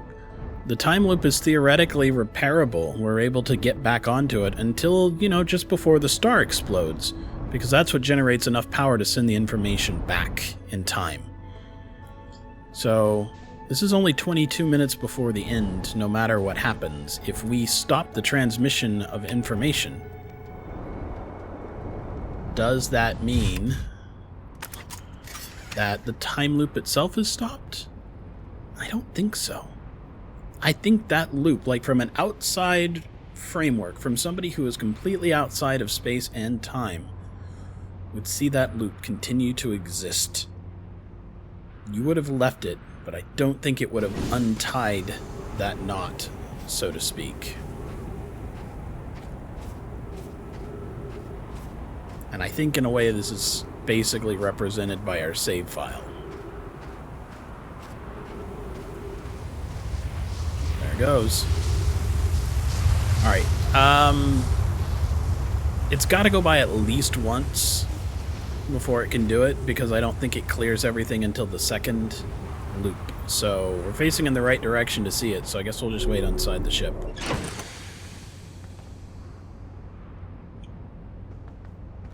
Just have to wait for it to show up. Yeah, I think in a way you're right. We just become like the person in the mask there, the last remnant of our race, weirdly outside of everything. Now, one of the things we did discover when we went to the core of the Ash Twin was that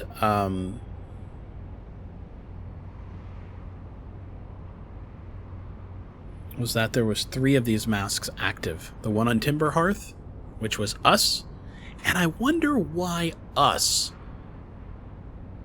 Because at least 2 other people had spent a bunch of time working with the statue and looking at it and things like that. But that one was active. Gabbro activated the one on Giant's Deep and was also experiencing the time loop. And there is another statue on the probe that is fired. Interesting, right?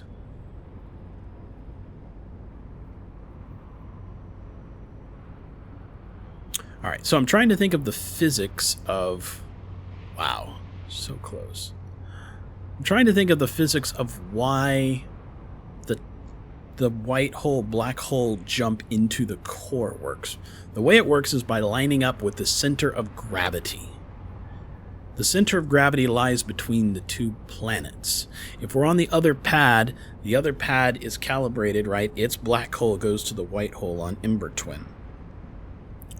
Where we're at, for the other one, for the Ash Twin, the center of gravity is where the sand column is. Half of it is there with the sand being pulled up from the surface, it's falling towards the center of gravity, and the other half of it is maintaining that momentum plus the additional gravity of Ember Twin to keep pulling the dirt the dust over there. So right in the center there, where the E for buckle up is the center of gravity. So when we step into the end of this thing, the black hole, it redirects us up here towards the center of gravity. So we are pulled away from the black hole. And we have started the journey to the white hole, which is back here and in the core.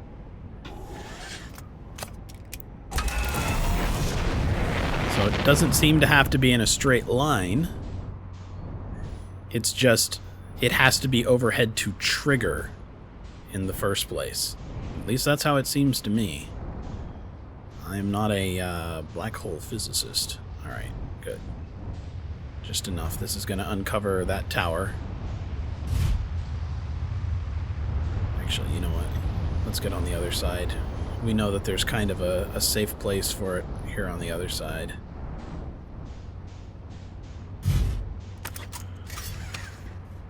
Alright.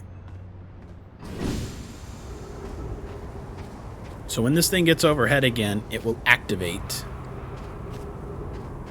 And when it transfers to the center of the body, which is where it's aiming, this receiver is within 5 degrees of the center of gravity, apparently.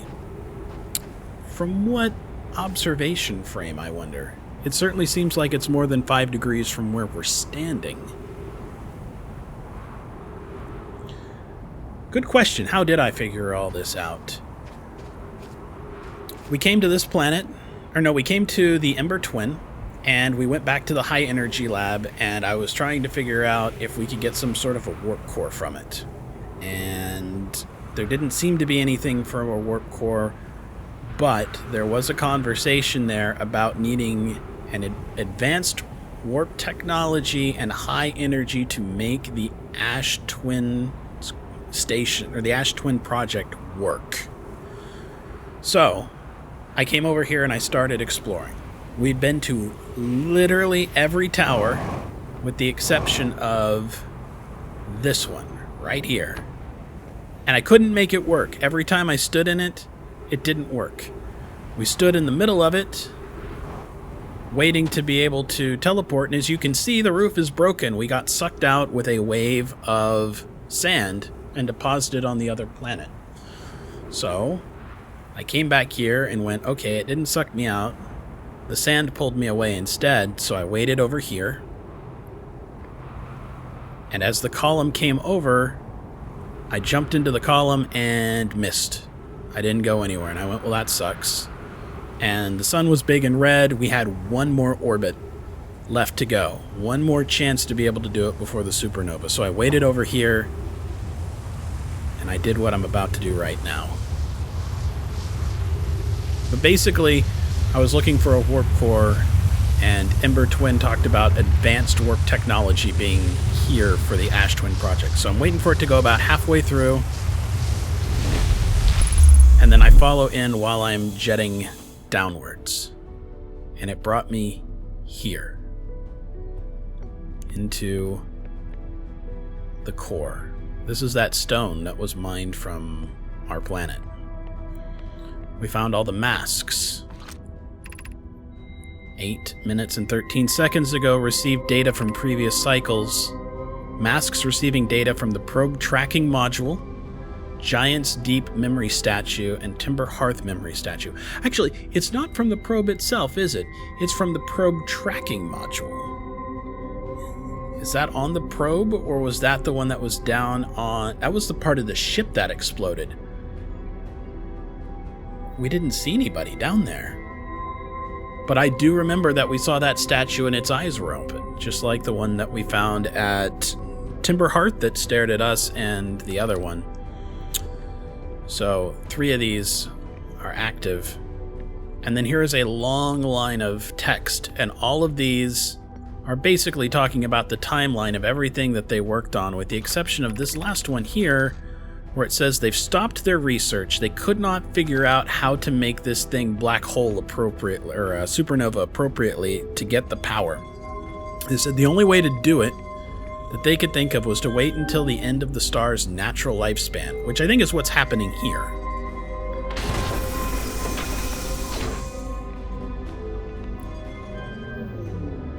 we come inside here, it gives you a warning. You're about to access the core while the Ash Twin project is active. Removing the core will disable the project. So we came in, and we looked, and it's an intact warp core. So we took it.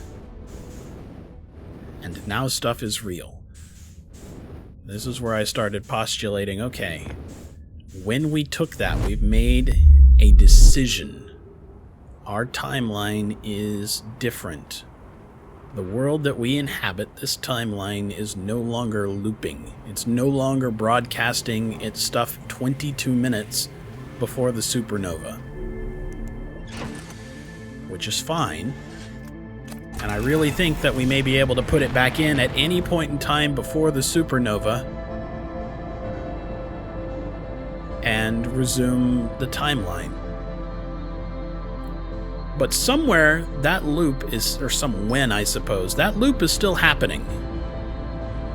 If somebody were standing outside of space and time, us, for instance, us as players, observers, the timeline's still looping. There is a place, there is a time where that 22-minute cycle continues. But we, whoever we are, we never have seen our name anywhere, but we, the Explorer, the Hatchling, have made a quantum decision. And we must be somehow important because the statue activated for us when it didn't activate for others. Perhaps there's something special about us and certain other observers that count. That gets into some really deep philosophy and some quantum physics about what counts as a observer.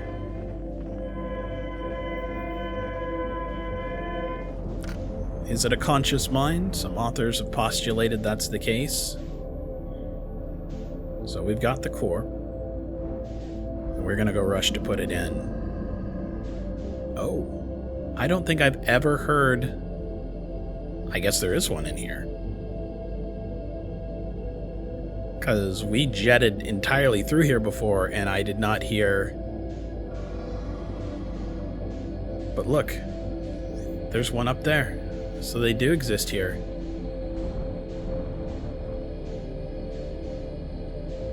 So there's like one on that level, I guess.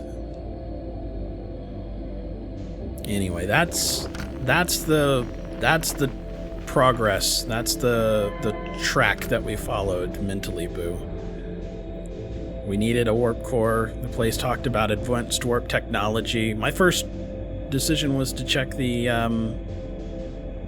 high energy lab, but there was no sort of warp core that would work.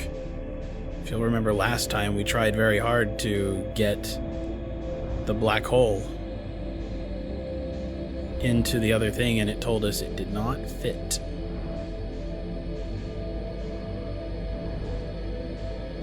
Alright. Come on. The good thing is, if we get out of the time loop, if we get to the quantum eye, even if we exceed 22 minutes, I think we're okay. Alright, I'm not seeing the dumb seed, so I'll actually have to do this the other way and look for the distress beacon this direction. Because at least it'll get us to the lights and we can follow the lights. So there's the distress beacon. There they are.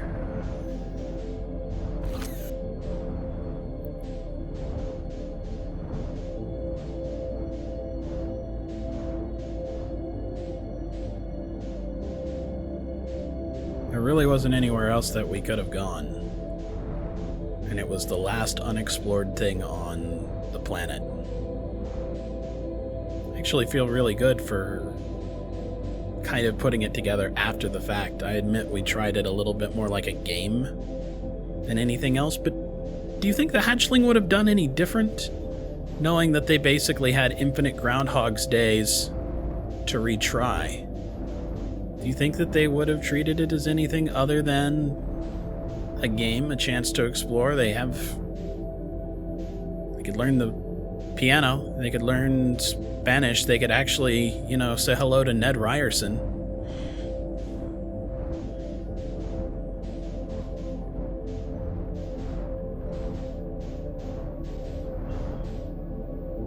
All right, no touch.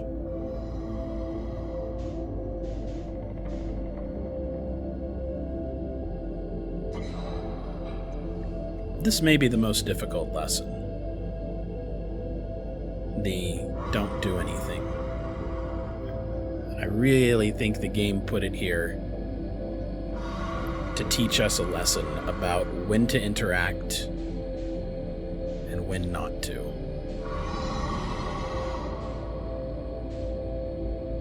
I think it's setting us up for a difficult question later on. Do we want to change things or not?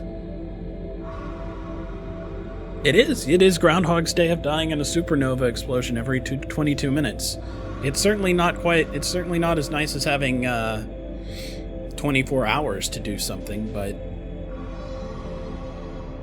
we can get a lot further in 22 minutes than Bill Murray's character can. I can go to multiple planets in that time frame. He can't get to the next town.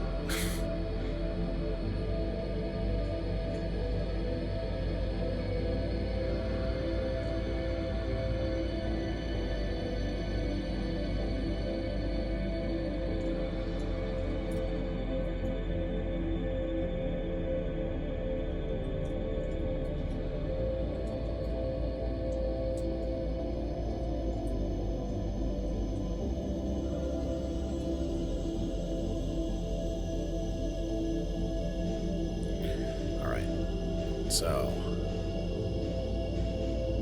our scout is over here. Honestly, at this point in time, once we find the location of it,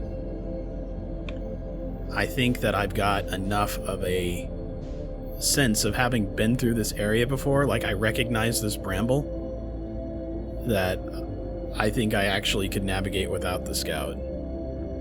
Assuming, of course, that the game is not requiring the scout and artificially introducing some sort of randomness if you don't have a beacon to home on.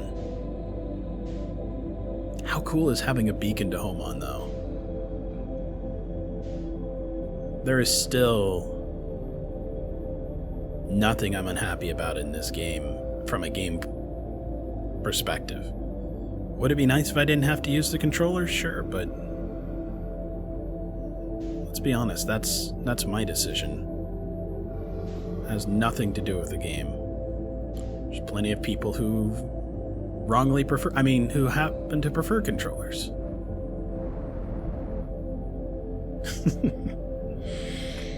Wrongly prefer controllers.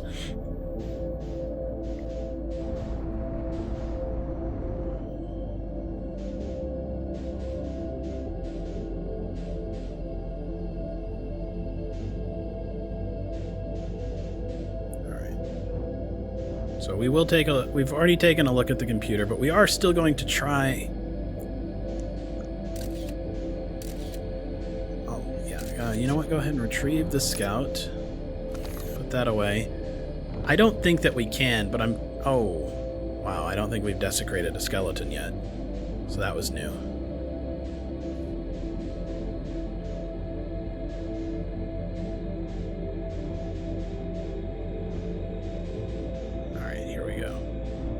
That's about as close as we can get. Really, all I'm trying to do is make sure our ship is close enough that we may have a ship after we leave. I mean, it's not exactly firmly lodged in here, but it's within the outer hull.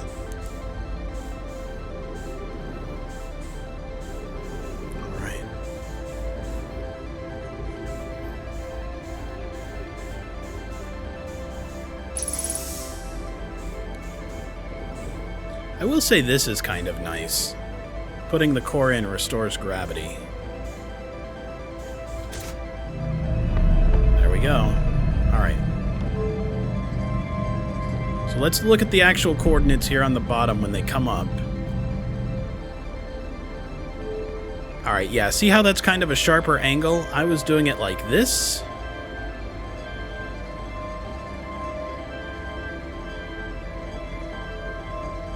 But I think it may actually be like this. No, like a checkbox. How do I do a checkbox? That's not the right shape. It will cross. Okay, it does cross. There, like that.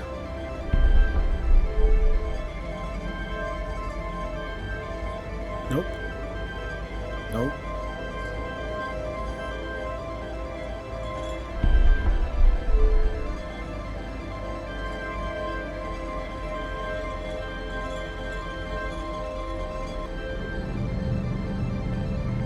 Coordinates locked in. Weird Deep Space Nine meets Go Old Technology ready. Activating second core. I hear something, but did you hear that? Like something was grumbling, growling somewhere. Let's see if we can see if anything happened like up here. Alright, then it probably happened below. Right? Because there was that symbol of the eye before down here, and it couldn't do anything in here. No?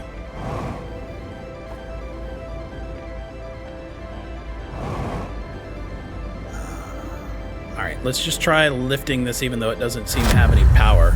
There it goes.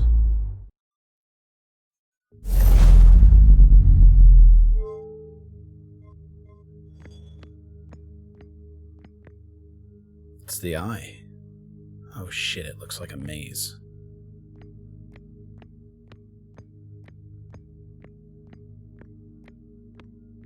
Well, that door is closed.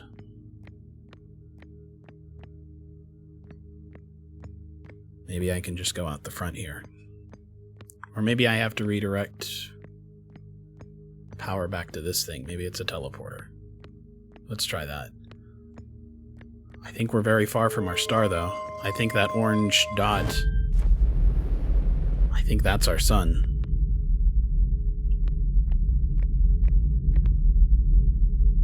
You know what?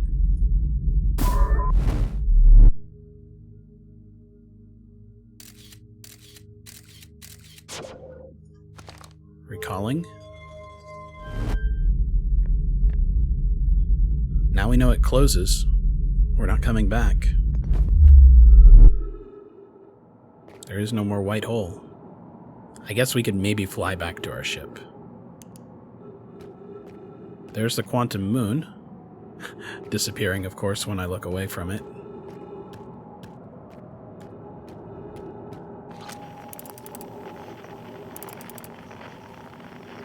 We are so far.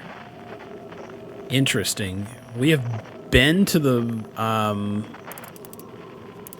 we have been out as far as the probe and been able to hear things, but right now we are out so far that we can't even detect our sound. We are potentially further away than the light. Well, no, not that the light can travel. These must be old explosions, though. Listen to those sounds. That sounds terrible.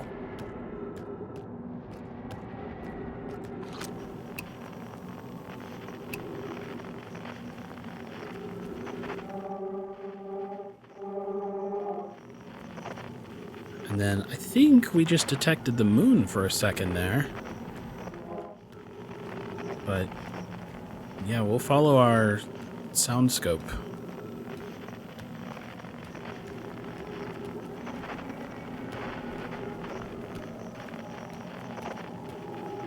Hear those kind of horrible, ghostly shrieking noises?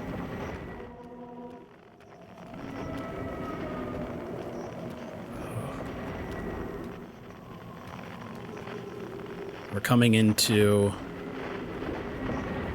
the event horizon of whatever this is. We're in it now. Oh, hey, the quantum moon came back for just a second. Oh, the trees. We, we're quantum mooning from all sorts of different locations. Trees. Rock cores. Lightning. What other planet do we know of with lightning? Just the one, right? Giants Deep? Alright, you know what? I'm just gonna try and follow the sound. It's too easy to get distracted by things.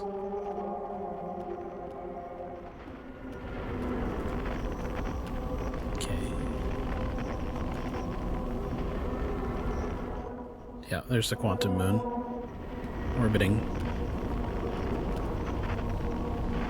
Yeah, I think it doesn't matter if the sun exploded, at least right now, but you know, what does all this quantum everything mean? So many stars are dying, and that was one of the things that everybody was concerned about, but we can go up. Let's try going down. I'm very curious.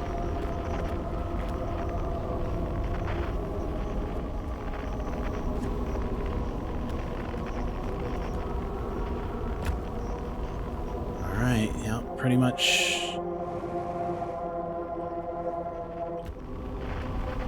Gravity's pretty high. That's it.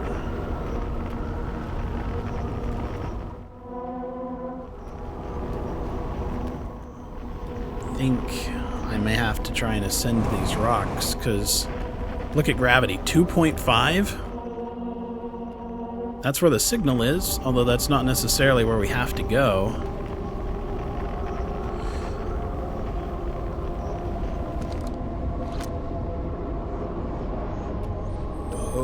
Okay.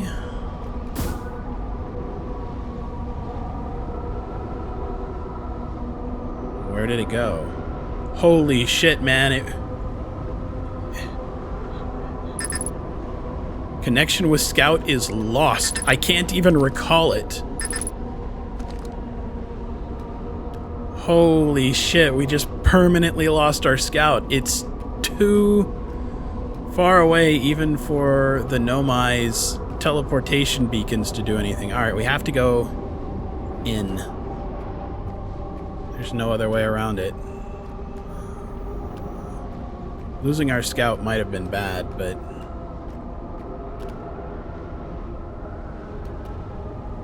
Alright, I'm thinking the South Pole's not necessarily where we need to be.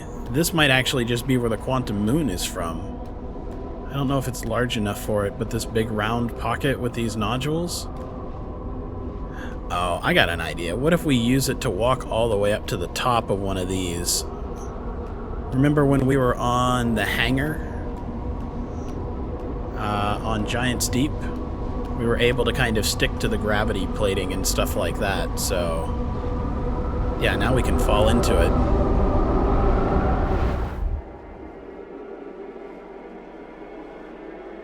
We just redirected where gravity was taking us. Nope, still gone.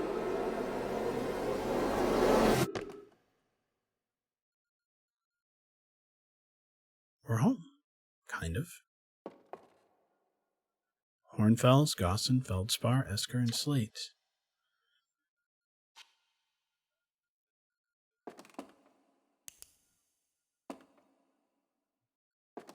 Cool.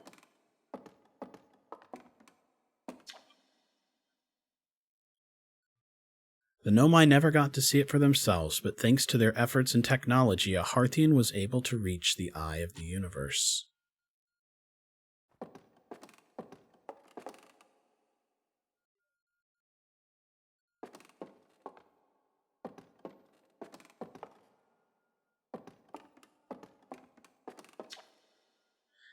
At the end of its lifespan, our sun collapsed under its own gravity and then exploded in a violent supernova.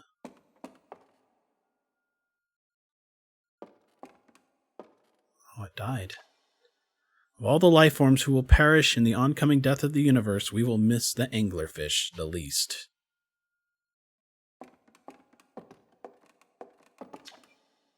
The Nomai who came to our solar system were following a signal from the eye of the universe. We never figured out how they died. I mean, I suppose that's true, but I still find that sad. I think there's maybe a way to explore it. There's still a lot of things to learn, I think. Ultimately speaking.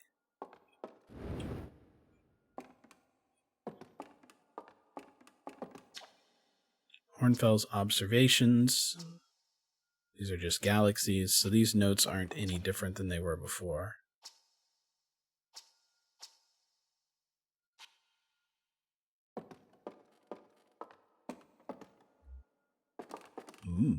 Soft and fresh jumbo marshmallows.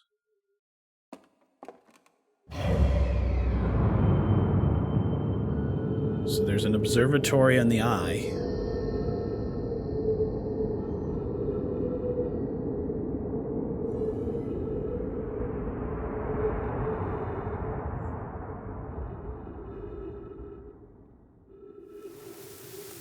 Our galaxy is dying.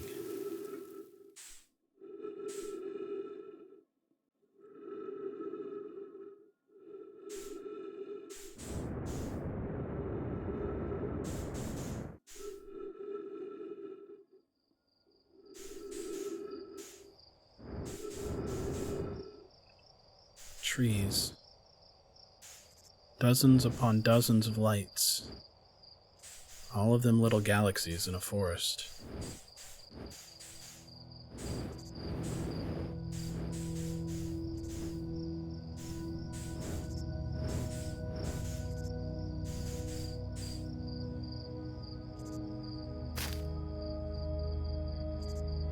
Just fireflies. Motes of possibility.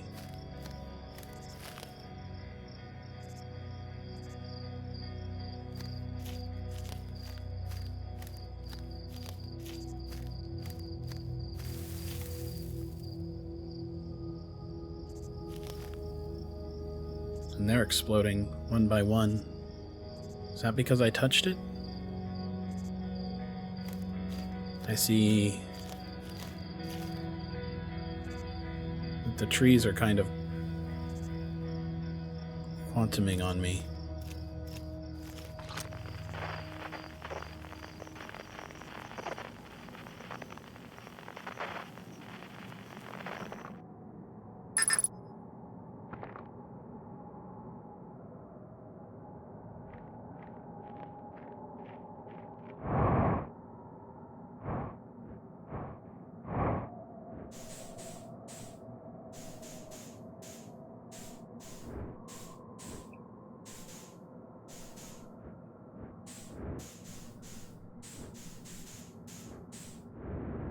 Just a spike.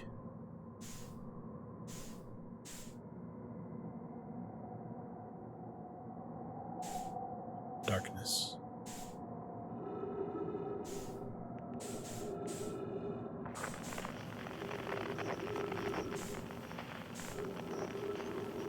Nothing to see. Nothing to do.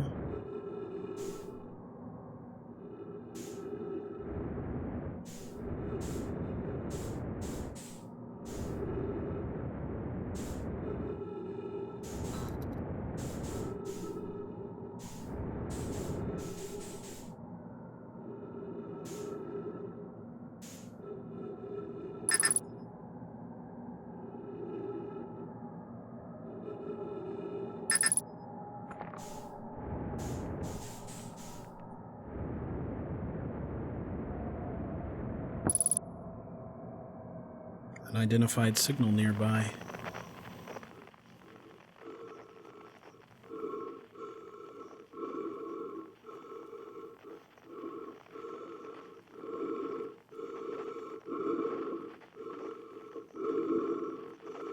I feel like we're gonna walk up to ourselves or something.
It's like on the moon.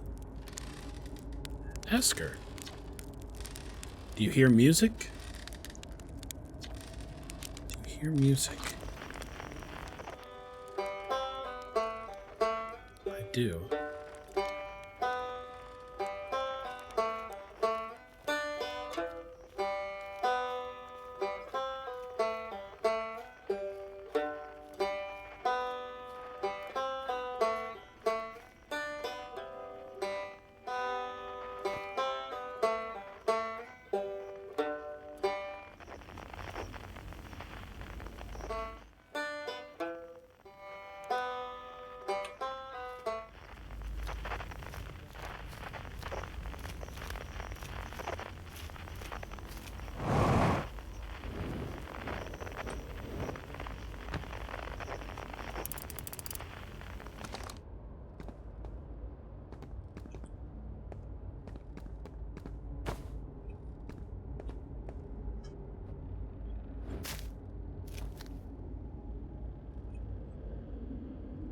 It's just the banjo.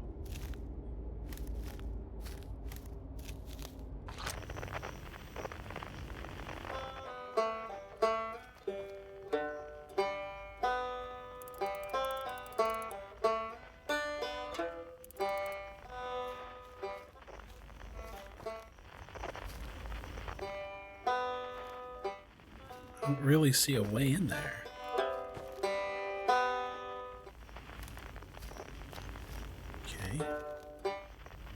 Any other sounds? I guess I can go back.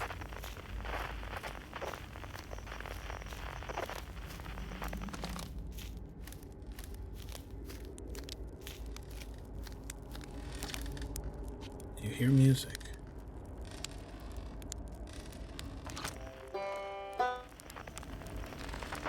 Anybody else?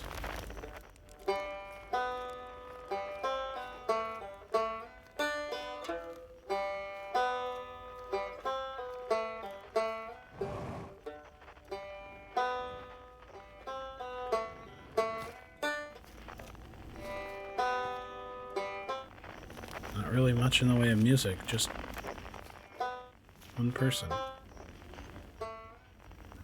Aha, there we go, quantum it.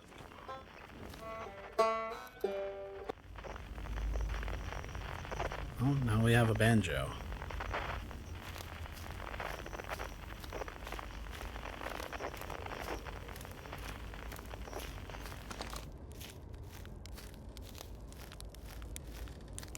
Hey, it's Rebek.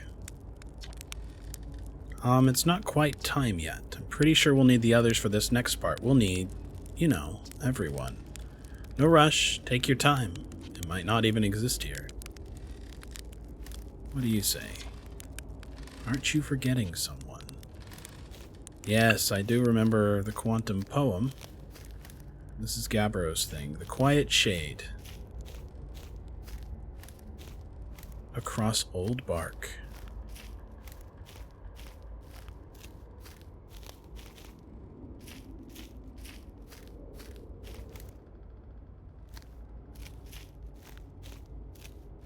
I was trying to follow the arrows. Did I miss? In the ancient glade, it's always dark.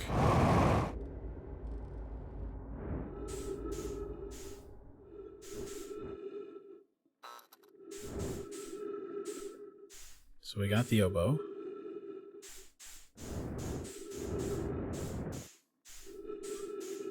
Or I guess it was a flute. Hey, Gabbro. Hey, time pal. So you're getting the band back together, huh? Go on. Find the others. I'll be here. You don't need me yet. But you will.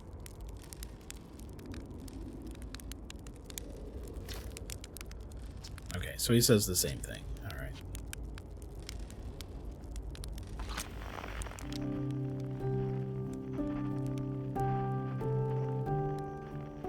Okay, that one's entirely new to me. Well, let's go get Chert. The piano one? Do you think that was Hornfels, maybe?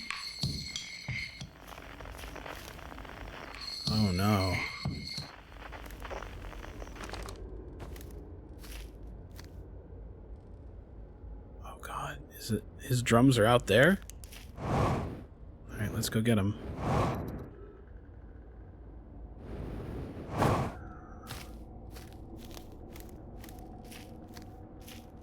I didn't gather him, but did he show up? No.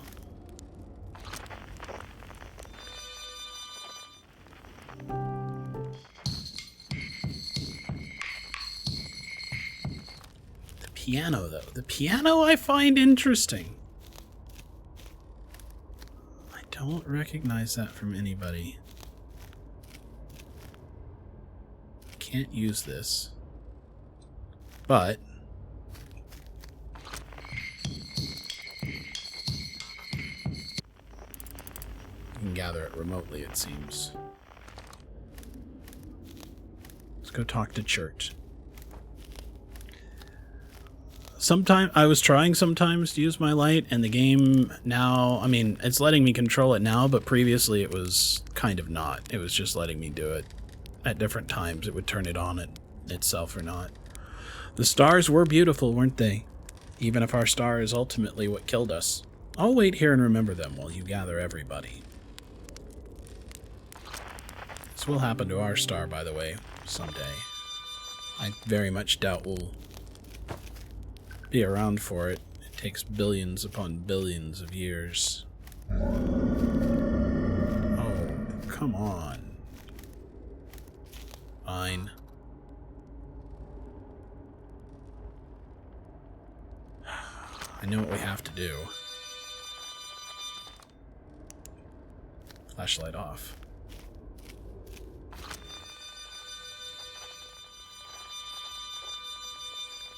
Jellyfish.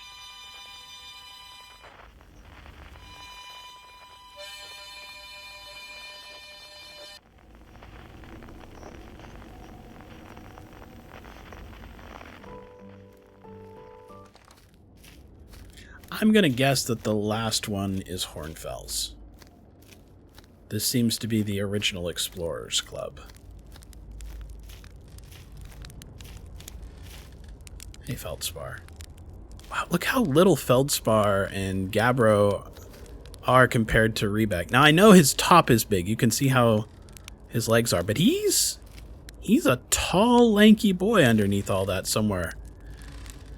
I think he and Esker are the only two that are maybe adults. I think the rest of us may be even younger, kids. I mean, I know that we're an adolescent, but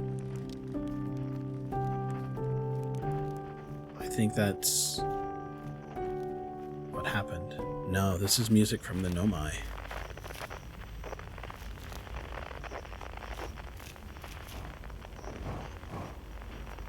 Maybe it's our music. Oh no, you know what the crack reminds me of? The crack reminds me of,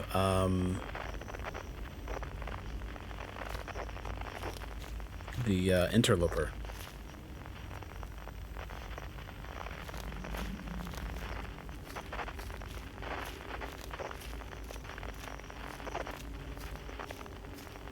I don't really think I can walk past it. Yeah.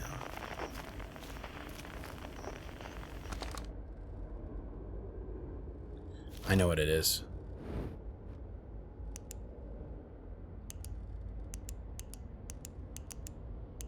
Nope.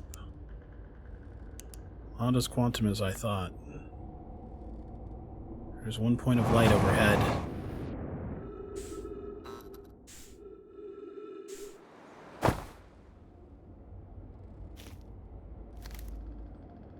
They're reaching up, aren't they? Everybody kind of standing on each other.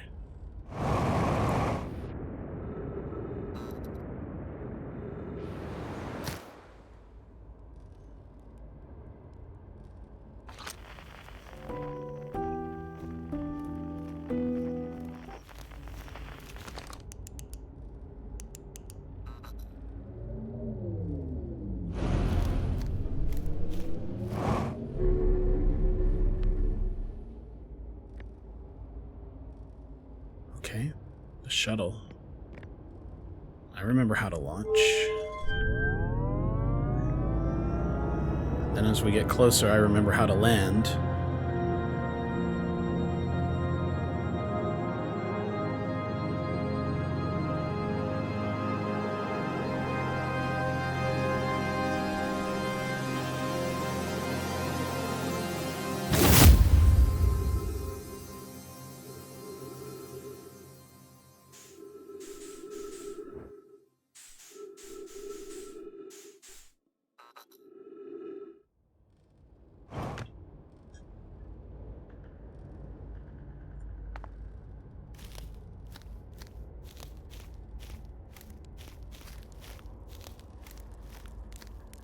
This should be Solanum, right? A conscious observer has entered the eye. I wonder what happens now. We understand each other. Is it time to find out? Not yet. Then I will wait until you are ready to know the answer. Let's talk to everybody. Can't wait to play with the whole group again. Can I start? Not yet. Oh, okay. I'll get to play soon enough, though, right? I think everybody will give me a chance to do it. What do you say? Should I get out the old harmonica? Not yet. You got it, hatchling. When you're ready, just say the word. Alright, I think everybody's going to say it. Let's talk to Gabbro, who's the only other person we know for sure that is able to follow us through time. What do you say, time buddy? Ready to start the music? I mean, I guess we are time buddy. Alright, let's try talking to these other two. Should I begin? Not yet. I'll wait. Shall I begin? Not yet. Take your time. I don't think there's anything left to go supernova. I think you're right. Alright, Solanum. Let's find out. The song is new to me, but I'm honored to be a part of it.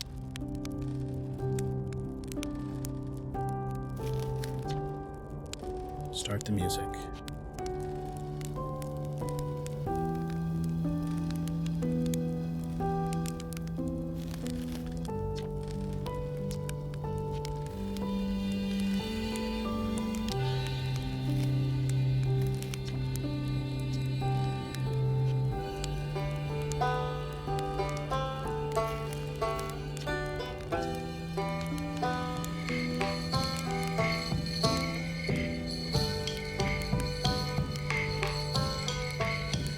Are you ready, Esker? Time to join in. I won't let you down.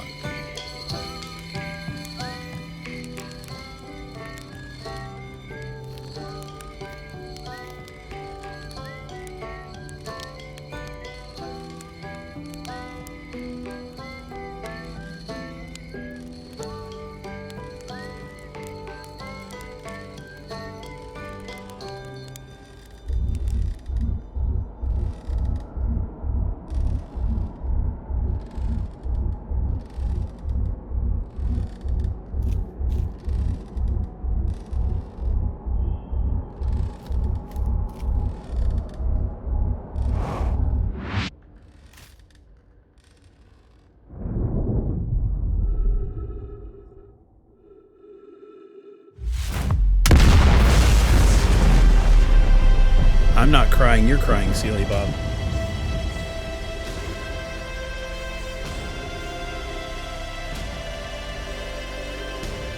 think maybe we just saw a Big Bang.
The executive producer that you just saw a moment ago, Masaoka, You might remember him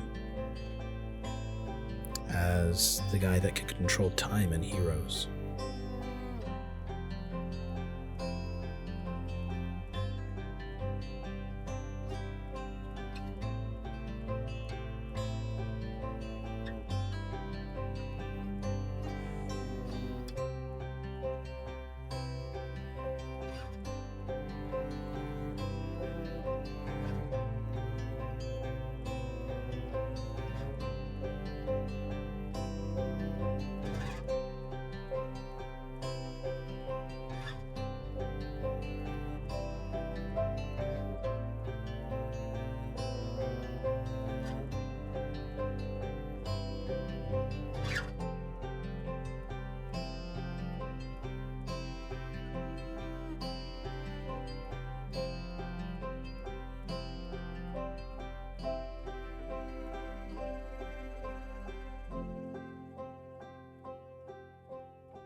Sealy Bob says, if I'm understanding the themes to this, at least to me, about acceptance of things you can't control, and to enjoy the journey instead of the end result.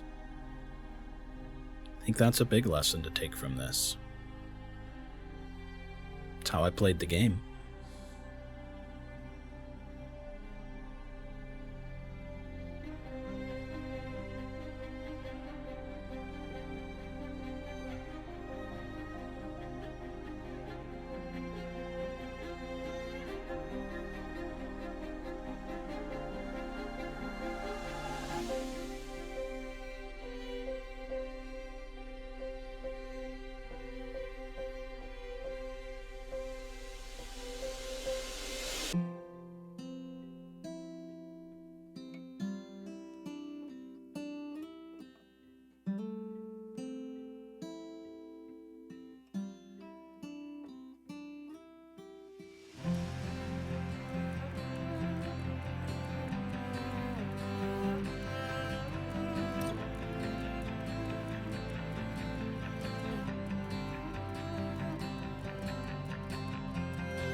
I think there are definitely other endings that we can explore, although this was a very, very satisfying ending. But some things end, and they do make way for new things. People pass away, more people are born. Everything keeps going. This is definitely art.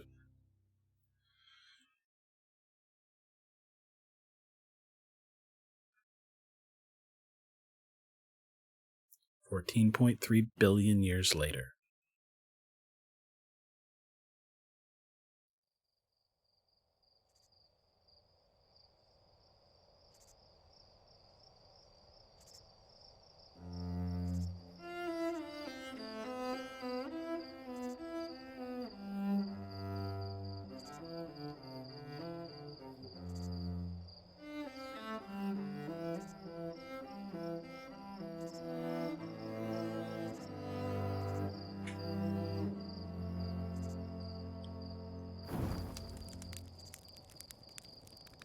mantis people.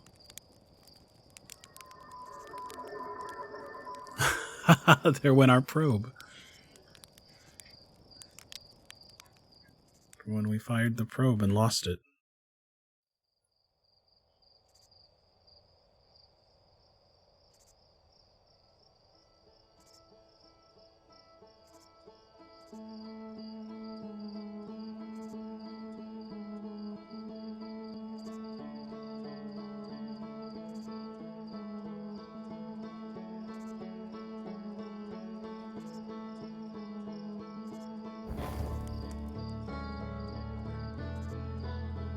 So it really did end, but we have the option to load our previous save and try some more things.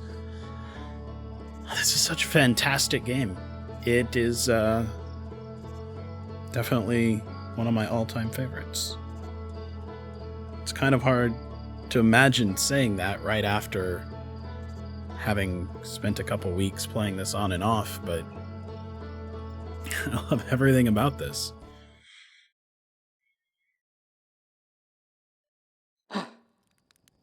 And the time loop continues.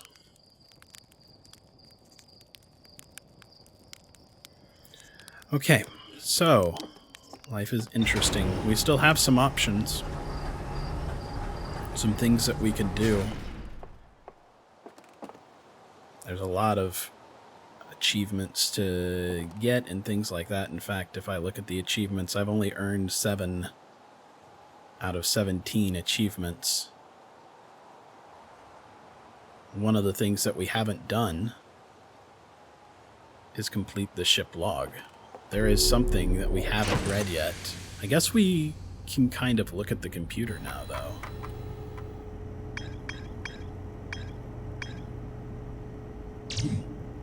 I feel like we're not done with the interloper.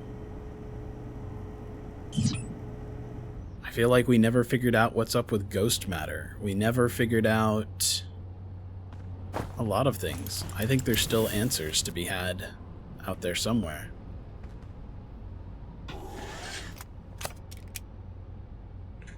Alright, so I don't even know what the deal with ghost matter could potentially be. How could we get around it? What's going on with Dark Bramble? There's so many questions still. In fact, I even know that there's... You think that's the Black Hole Station right there? Or the White Hole Station? I think it is.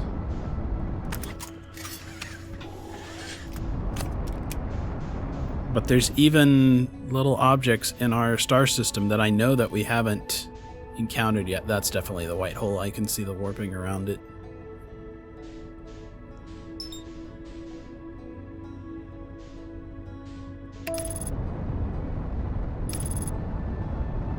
We're gonna go try and land on the interloper.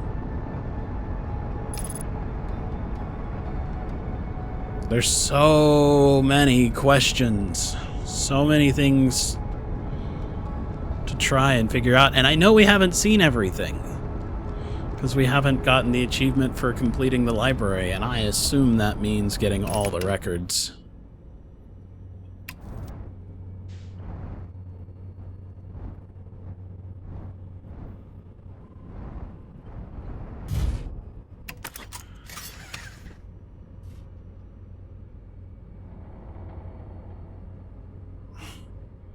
Hear that creaking ship sound? This is a masterpiece. And I've enjoyed each of the different endings that I've had so far. They've done a good job of accounting for me saying, well, what if I do this? And honestly, that's not something I expected them to really be able to deal with.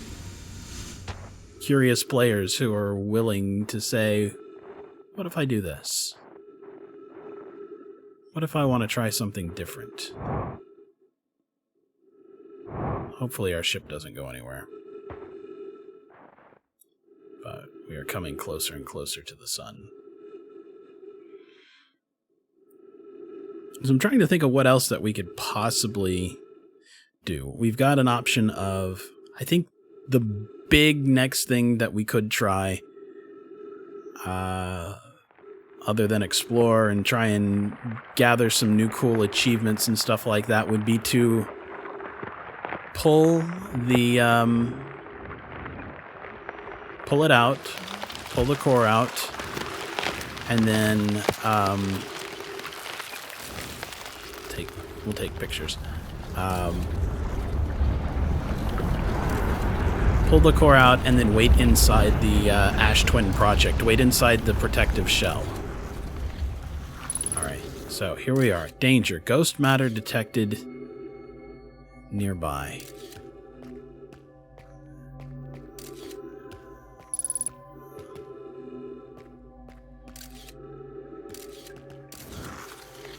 We gotta be careful because some of these paths, like these, all lead down here, which... Oh. Okay, interesting. So we kind of just blasted through. We can't really take too much more of that. That takes us back to the surface. See how it's iced over?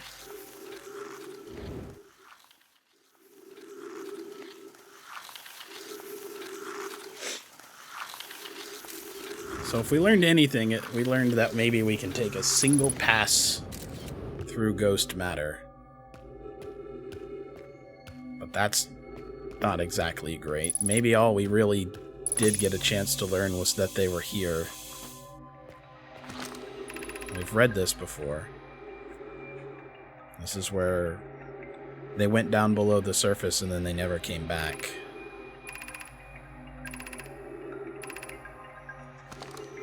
But, interestingly enough, no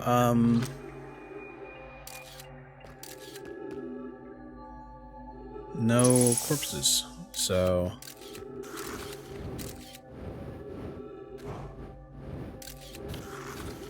pretty sure this one links to the other. Yep, that'll kill us. So that's a hard no.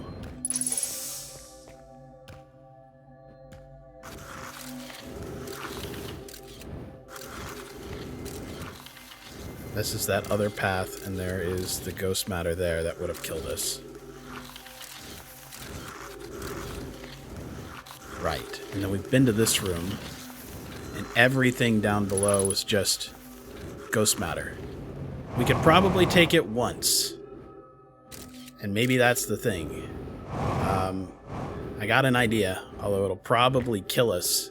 If we were at full health, we might be able to get all the way up here. And then jet through it. That's the only thing I can think of. Is that if we manage to get there with full health, we might be able to power through it.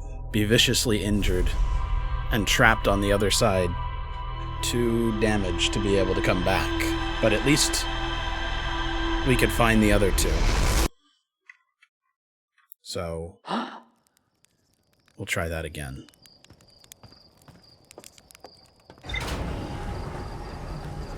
I think if I get all the way to the top and then thrust like kind of straight down into it, the combined gravity and my thrust may get me through it with enough to live. But we're not coming back. And in a way, that's kind of an important lesson of being an explorer as well. Sometimes it's more important to find out and take that risk than it is to be safe and not know. Let's go this way and then over the sun.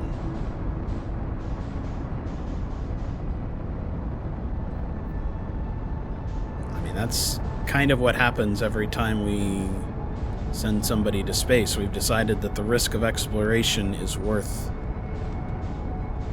the potential hazards.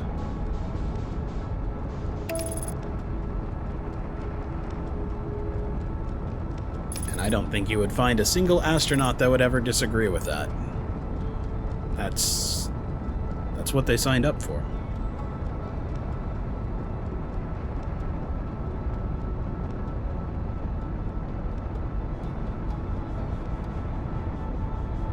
So, it was the second path.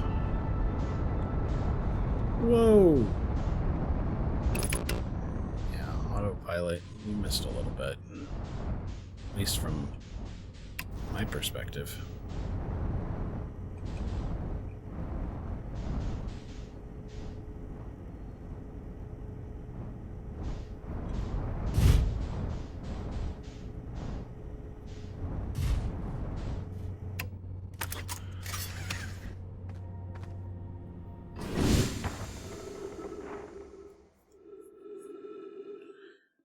Be careful this doesn't fly off when we get so close to a planet. That has happened before, where gravity kind of just sucked our spaceship right off this tiny little comet. So, okay, there's two left. Remember, one stayed aboard the ship, and we did find their skeleton there, which was sad. And then we also found that there was two others, and I suspect they're inside the core of this thing.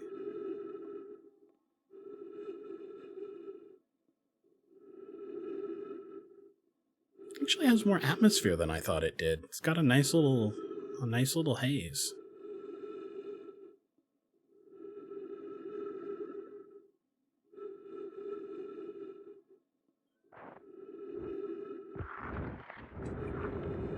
I love that this is like a thing. Like, as it gets close to the star, the ice melts.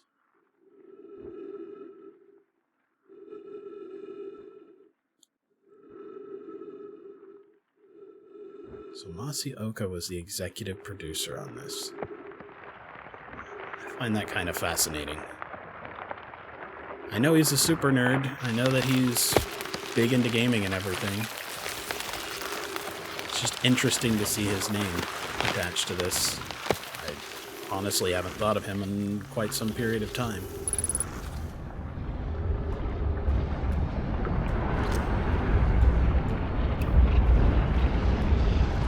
So this route here was the path that we can take safely to the core.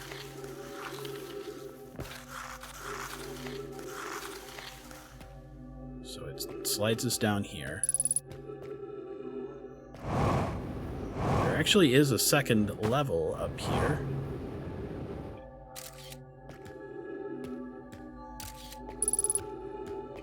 Ghost matter detected nearby. So maybe there is a safe way to get to the core because we are doing a skiing mini game. Whoa. Never mind, it pretty much took me to the same place. There may be a thing where I'm actually supposed to go fast enough to drain down into this thing. And it pulls me through. Yeah, that hurt me too badly. I was going too slow. I think I'm going to try and fall straight through. But notice how fast we were going. It may be possible to, like, glance off the walls and ramp and go so quickly that I can blast through it. I wonder if I just have to pick the right path and, like, thrust forward. How cool is that? I mean, it takes a little while to restart it, but everything kind of takes a little while to restart, so... We've encountered the probe before. That probe's actually pretty close.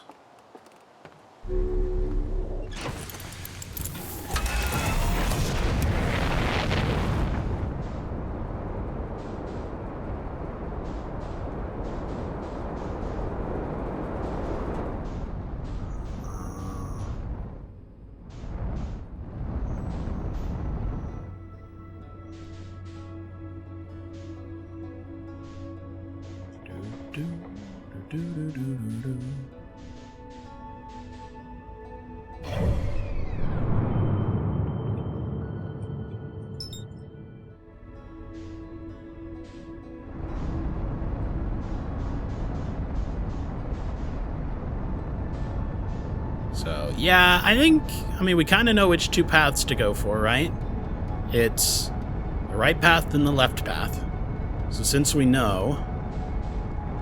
Yeah, let's see if we can take that path. Let's see how fast we can go. I'll try and basically thrust forward and see if we can build up enough momentum. I'll see if we can like glide off the walls and stuff without me touching it, just left right while boosting forward, and see if that flushes me fast enough. We'll try falling first, but that's our backup plan, because that actually seems kind of like the idea that we're supposed to do. Whoa! Hello, baby. We nearly got big bopped.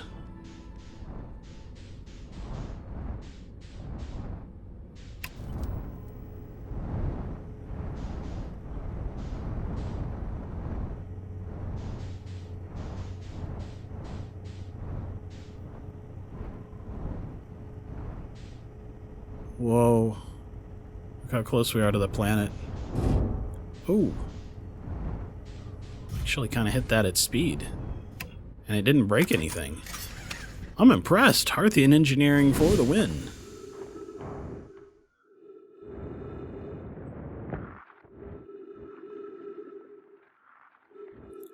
So what is my... So far, my ultimate piloting achievement in my mind is... probably getting inside of the lantern. Landing inside of one of those volcanoes. I don't know. Landing on the back end of the orbital probe cannon around Giant's Deep was pretty good. Had that gravity-based landing pad, but matching the velocity and everything was pretty good. Smacking into the probe that was in orbit of Timber Hearth wasn't bad either. But the real crowning achievement in my mind will probably be as if I manage to land on the Sun Station. That is going to be such a bear. It will... Luckily, it's something I can do from the beginning. I can just jet for it and land on it, but...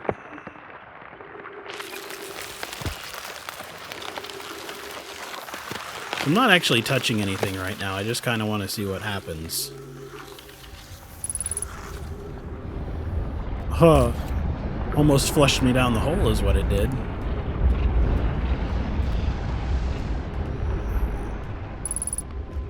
Alright, let's look down these other paths and see. Actually, you know what? Let's not get too exploration-y. We know that this leads to the center. I guess we can take a look and see if we see any ghost matter here.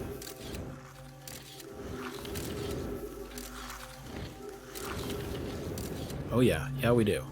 Okay. So, that takes us back out to the other entrance. And that, the way it loops around, makes me think it goes back to that other passage. This is the only right way to go.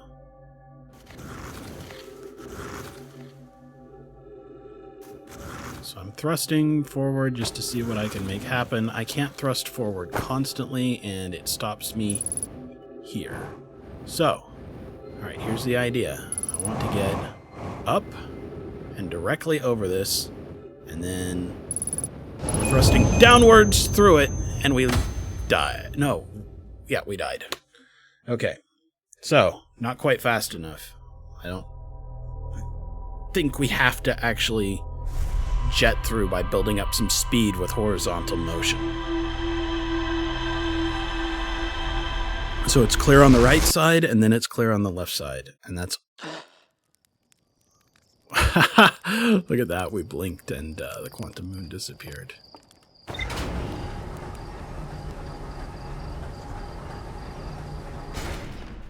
I was very curious when we saw it through the observatory, and I was like, oh, there's the moon, and then we went and we looked, and that was not the moon, that was not the apple. Let's go this direction. We have been going the other direction, and it's made it a little more difficult to get to the interloper.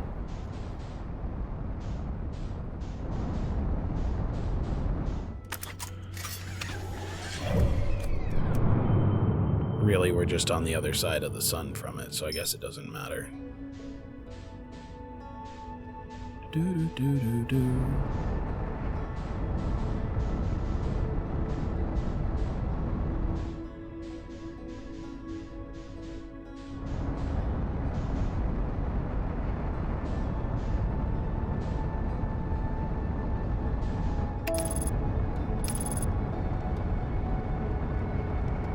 I think I am on the right track. I think you gotta get going. I think you gotta build up some speed, and I could kind of see the core, which I imagine has got some neat stuff inside of it. Pretty sure I saw a Nomai spacesuit, which means dead Nomai, which makes sense. That's where the other two were.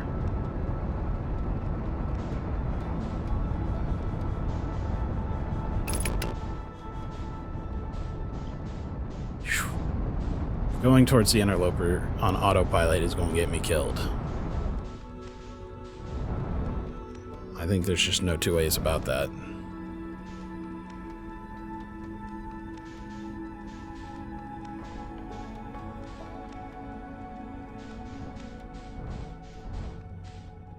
See, what else is there to explore? I don't think we ever found anything important at the South Pole of Dark Bramble?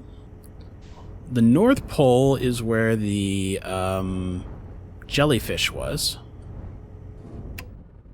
And it seems like the North Pole and South Pole of every location have been important.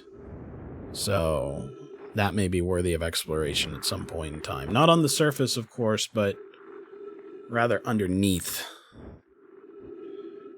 Coming up underneath the ice.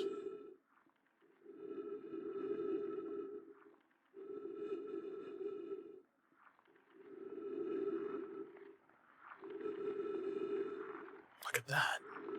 We are booking it so fast on the Comet.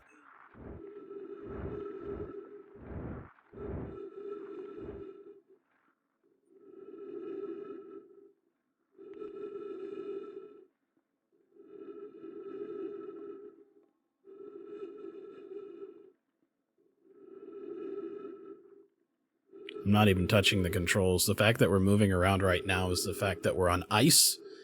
And gravity is changing as we are moving, like the gravitational pull of the other bodies are affecting us.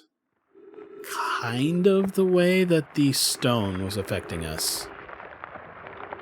Or we were affecting, the moon was affecting the stone, the Addle Rock.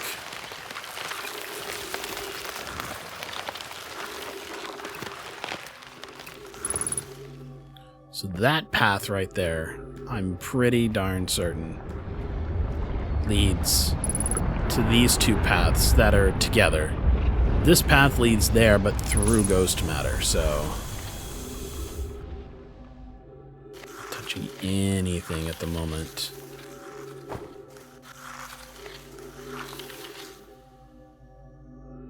So we end up here. And if we go up here, we get a chance to start skiing down. Let's see. Yeah, that loops around back behind there. All right. Which makes me wonder if I have to, like, loop through it multiple times or something, but here we go. Right side, then left side.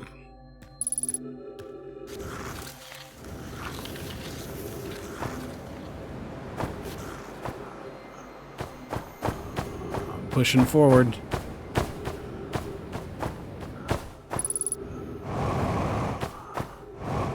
Alright, this is a different chamber than before? Where does this lead?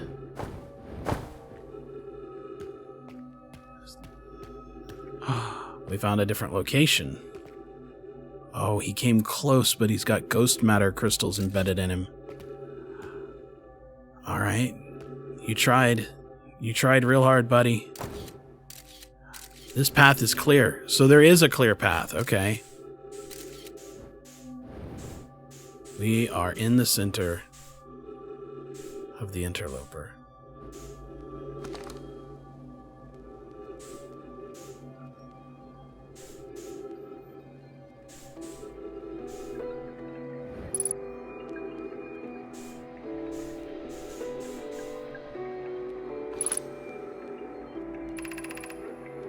spherical stone casing here seems to be the source of the energy readings. No, rather the source is what's within the stone. I'm detecting some form of exotic matter. The stone is mutating our energy, or is muting our energy readings. They should be 10 times what we're seeing at least. Pi, I don't think we want this matter interacting with us. As far as I can tell, direct contact with it would almost certainly be fatal. I've never encountered anything like this casing, but it's all that's protecting us from what's inside.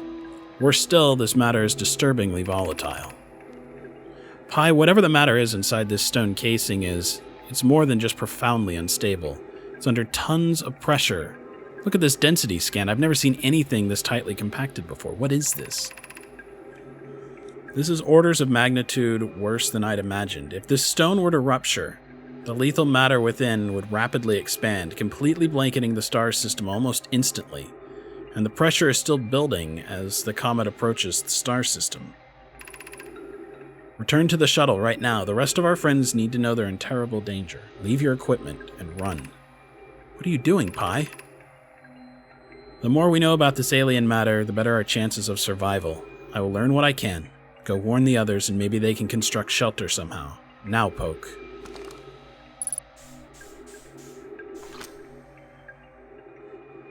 So, interesting.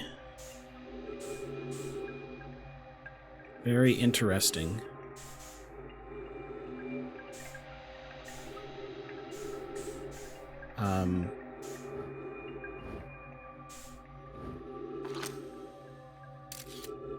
Yeah. That's the way out. That's the other whole vortex that we could have come through.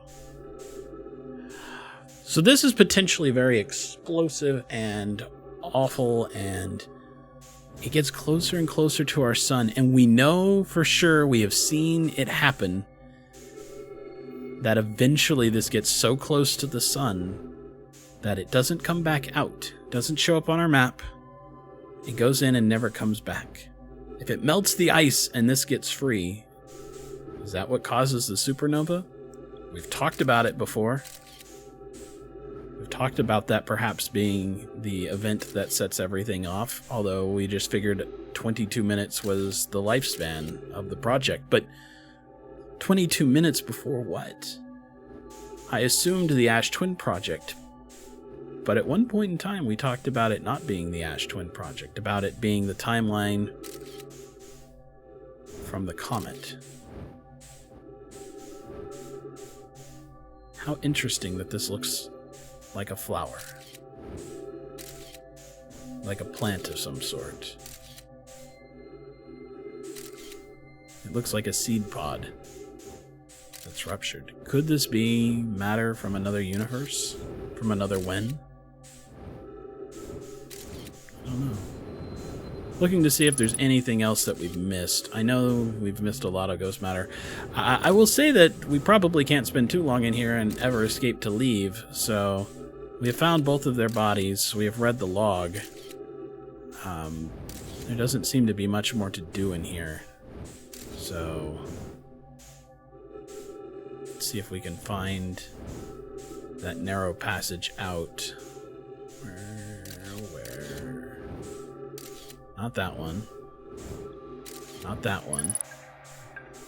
3 minutes of oxygen left. That's fine. As long as we get partway out of here, we'll be back towards our oxygen. I'm missing it somehow by searching. There it is, right here. Right? Nope.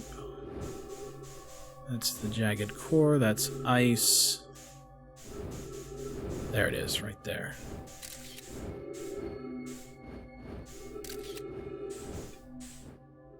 And it sure seems they didn't get very far, because Poke sent Pi out, and that's as far as Pi made it.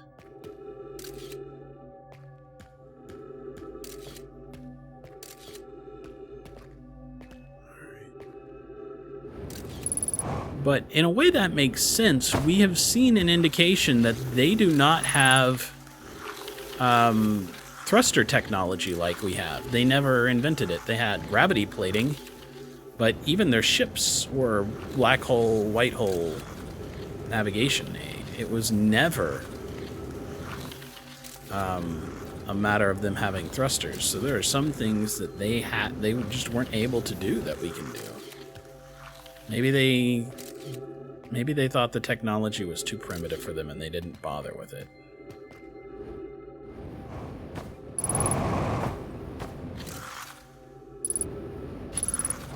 This way. This should take us back to the lobby. Let's all go to the lobby. Alright.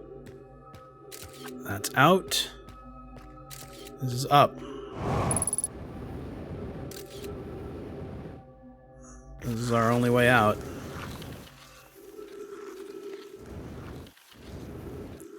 I kind of wonder what would happen if we were down here when it got close to the sun.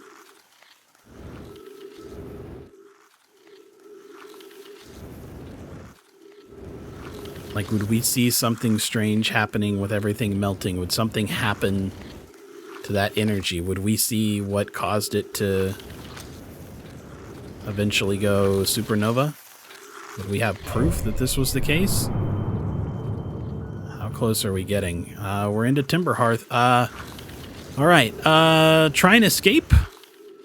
Or go back to the core and see what happens to the core as we get close to the sun. We don't have a lot of fuel left. I think I'm going back to the core.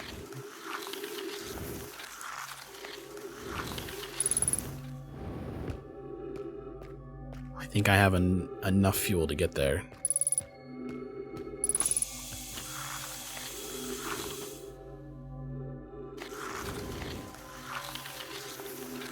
I gave up too early when we explored this the first time, because I saw that and I went, nope, there's no way out.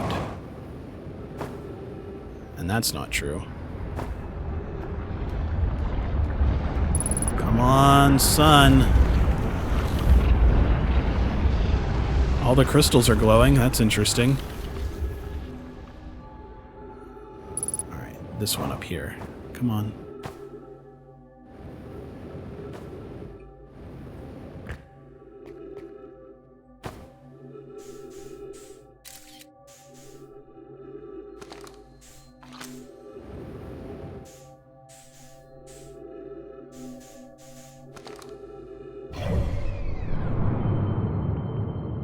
So, next orbit. Should be the last orbit. Look how close it is right there. And the star is expanding. It will encompass the orbit very shortly.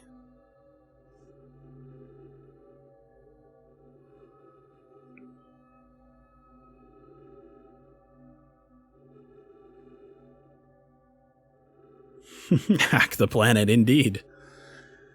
Well, we, like Poke and Pie, are not getting out of here. Or maybe it's... Well, I'm thinking Poke like Pokeweed, but... There it goes. It's inside. It's starting to be inside the sun. So... Yeah, the next orbit. The next orbit we will be here for sure. Alright, where is that... There's their body. Where is the notepad thing? There it is. Nope, that's not it. Where is it? I mean, I guess it's drifted. But I was hoping to kind of reread it. So it sounds like this is some sort of hyper-condensed matter that's storing 10 times its energy in it, and if it was released, it could spread across the entire solar system. That's just this matter. And look at this. There's some sort of... It's like a seed. It's like a crystal seed that kind of puffed out, and you can see shards of it and stuff like that that are frozen in the wall. And that's where all this ghost matter, all these tiny crystals are. Interesting. There it is.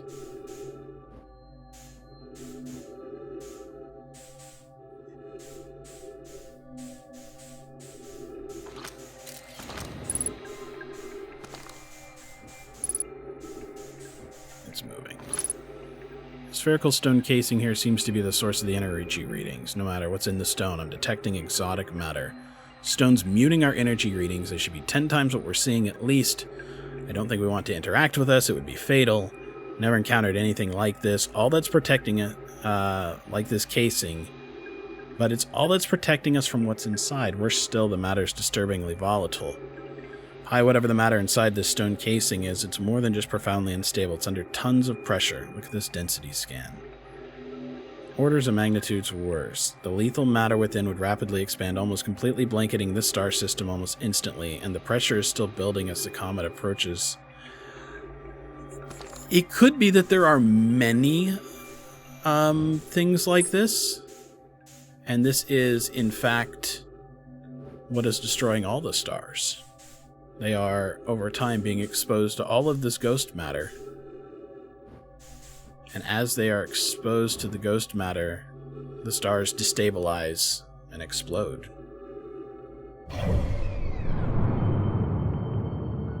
Yeah, we're well inside. Because even though all of this ghost matter is here, and I'm assuming that's what's inside, we found it on every other planet. We found it on Giant's Deep, around the jellyfish. We found it on, I think we found it on the surface of Dark Bramble. Maybe I'm wrong about that one. I know for sure it's on Brittle Hollow. It's definitely on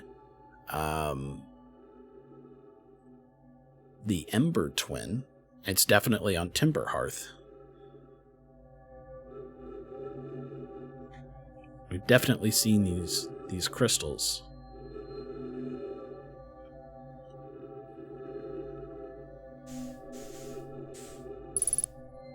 Three minutes of oxygen remaining. I don't have enough fuel to return, so we'll just be very careful not to move. So I'm looking at these meters for the oxygen over there, and it says 50, 40, 30, 20, 10. So those can't be percent. I'm assuming those are like pounds per square inch, or maybe minutes, but I don't think 50 minutes is enough time either. But it's also not 50 seconds. We may or may not make it back, but look at that. The sun is fucked. We're on an express elevator to hell, going down, as Hudson says.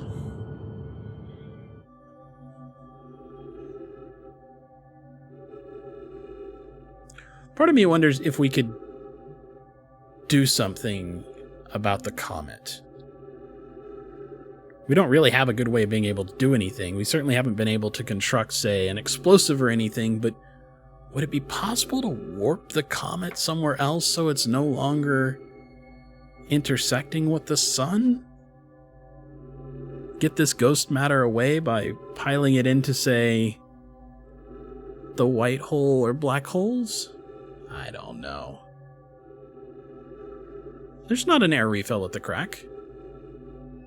There is a tree that's way back up in the lobby, the second room that we entered. I don't think the crack takes me there. I mean, the crack had 2 or 3 different things to go through there and then back up the slide again to be able to get to the lobby.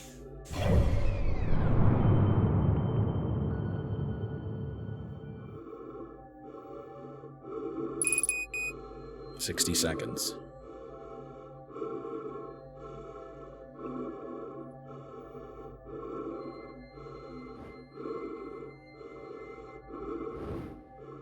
Nope, that's not the right button. I wanted to be able to stop my momentum. Yeah, I don't think I'm going to make it either. Well, I don't know. We get faster and faster the closer that we get. We're already crossing inside the orbit of Giant's Deep, and we are accelerating. But, yeah, I don't think we'll see it either. I don't know. When we get into the sun, it will be fast.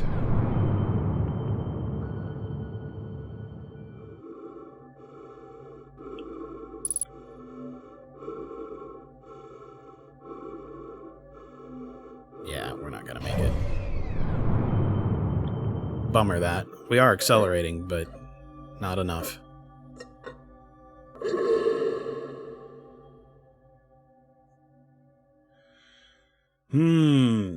Yeah. Not quite enough, unfortunately. I still want to try that, though.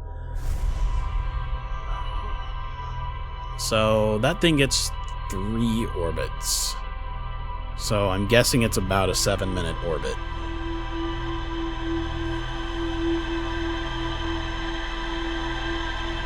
Because we entered on the first orbit, we elected to stay below on the second orbit, and we were headed in on the 3. Now we could certainly land almost immediately and just hang out in the lobby.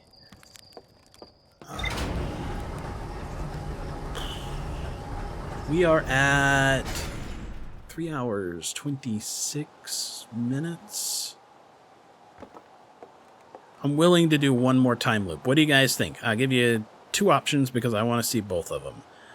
Option 1 is to go to the Ash Twin, pull the warp core, and wait inside of the protective shell just to see if waiting inside of the protective shell gives us something else, if it can withstand the explosion of the supernova. The other option is to attempt the comet thing again and wait in the core of the comet to see if something happens to that energy as we get close enough to the sun. I'm good with trying either one of those, but 22 minutes, that'll bring us to the point where I don't really want to wait and stream any longer. So we got room for one more. Take the core and fly as far as you can get, says Sealy Bob. Okay, yep, that is definitely a third option. I expect that to be similar to the Quantum Moon one, but that's certainly an option that I also want to explore. So I am good with that one too. If anybody else feels strongly, let me know. Otherwise, we will try that one. It would be nice if we could actually make it to the probe, but I think we're going to lose track of the probe by the time we spend 8 minutes getting to the Ash Twin and getting inside. Yep, fuck your options and do this instead, basically. Yep. It is something I mentioned that I wanted to try before, though, so I think we have several cool things that we can do, several interesting potential endings. I also have never just hung out with Gabbro as we've gotten close to the end. On Giant's Deep, Gabbro's the only other one that seems to know that we're on a time loop.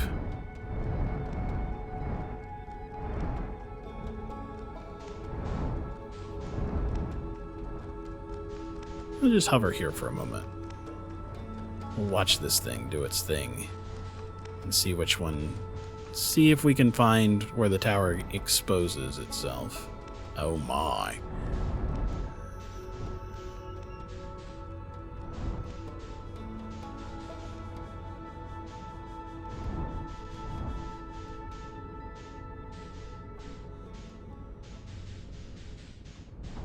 That's the sun tower right there, so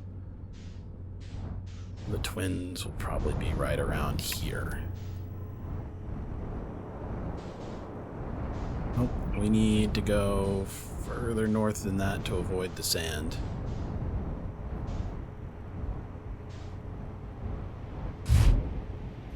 Oof, landed a little harder than I anticipated. That's fine.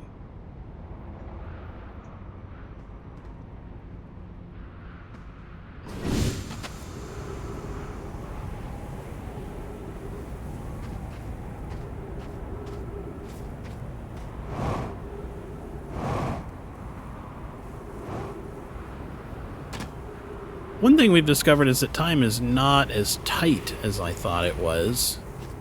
Not that it really matters in this case, because the goal is to get the core and fly away as fast as we can forever. Forever and ever and ever. So, I'm not sure that 30 seconds of continuous thrust is going to make much of a difference, but definitely a possibility.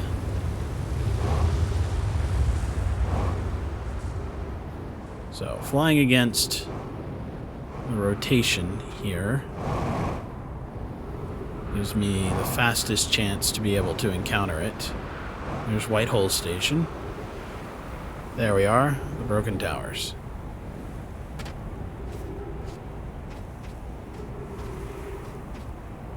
So we won't be able to go in this loop. Yeah, we landed pretty far away, didn't we? It's fine. I wonder if there's anything else we could use the warp core on. I haven't really seen anything else that looked like we could insert it in.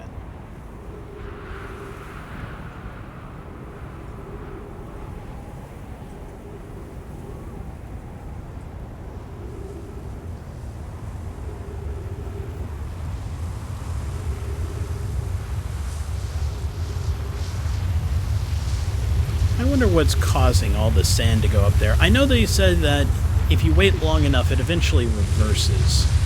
But why would the body that has less mass, apparently, I don't know, maybe the stone, I mean, the stone has more mass, but they seem about equal because that's a fully rounded planet, and this is a fully rounded planet once they have the appropriate amount of ash. I don't know. And granted, I know we're only living the last 22 minutes of our solar system's timeline here at this point in time, but when was the last time somebody saw it reverse? How long does it take to do that? Does it reverse after 25 minutes, for instance, and we are just missing it? I don't know.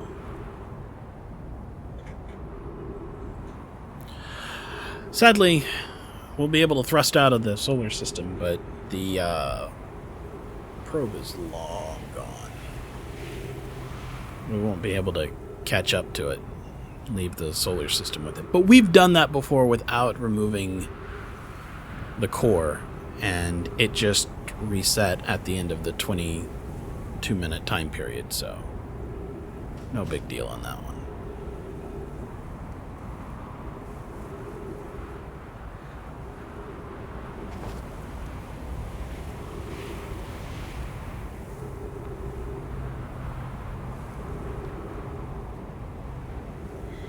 So, okay, take the core and fly away, stuck on our ship.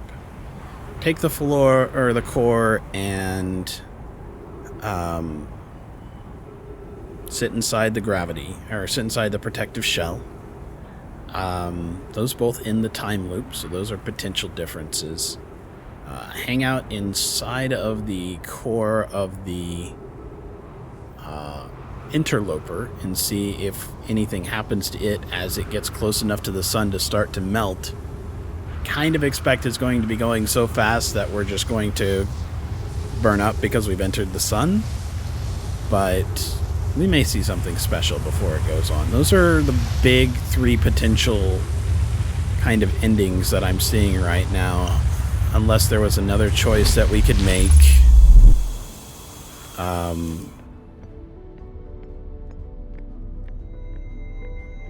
Unless there was, like, yeah, some other choice that we could make. And maybe there is. Also, I'm not going to argue with the Nomai who have black holes and can control gravity and stuff like this, but this spinning sort of artificial gravity, this centripetal motion, should not be projecting me to the outside if I jet off of this thing. But I'm not going to argue with them. They know black holes and white holes and warp technology and stuff like that, so their physics is far in advance of ours. I like that there's Mantis people 14 billion years in the future in a whole nother universe after this one died. And it makes me wonder where the signal originally came from. We didn't answer it. I don't think the eye is us broadcasting information back in time like I had postulated. It's too much.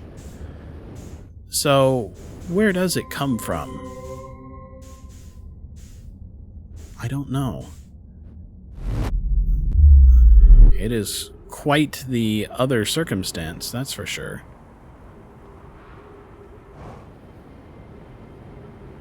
What else? I mean, it could come from our universe. Aw, shit. No! Ship, come back!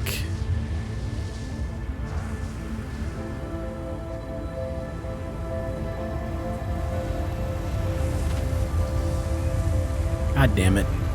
He got sucked up in there again. Alright. I don't really want to get hurt by doing this, so we're just going to follow by jetpack as best we're able.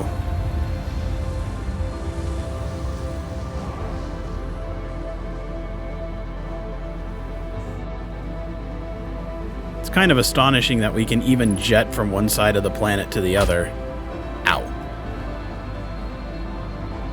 Do you think he can get covered by sand? I feel like it can't, but I've never seen it happen.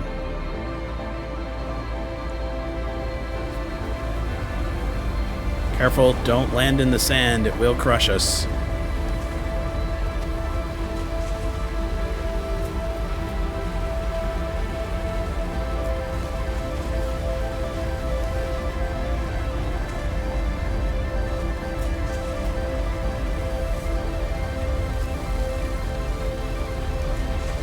There we go. Seems relatively intact. We'll check the... Yeah, no problem. Alright. Out of here. Time to pick a direction of away. Alright, the easiest way to go away is to focus on the sun and thrust directly opposite. Are we about to hit any sort of planets or anything? No. The other direction would be to, like, point at the Whitehole Station. Ah, we actually came close to it. Okay. Yeah, the other direction is to point at the Whitehole Station and move away from it. So... Alright, here we go. We'll just keep thrusting away. We'll have to engage the autopilot occasionally to cancel it.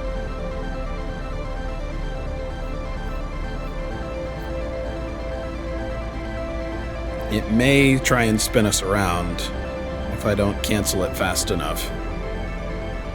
Ha! Well, it vanished. Pretty much, it decided to stop rendering it once we got far enough away.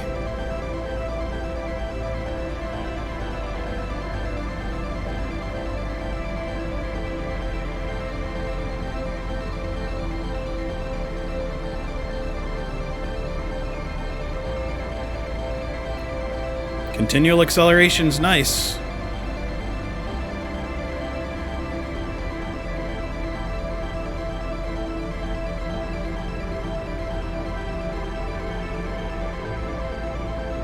Our star on the right, straight on till Nova, yeah.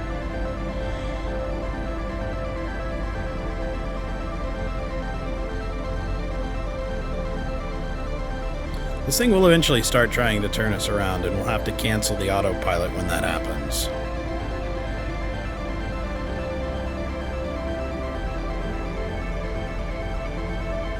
Five kilometers a second and continuing.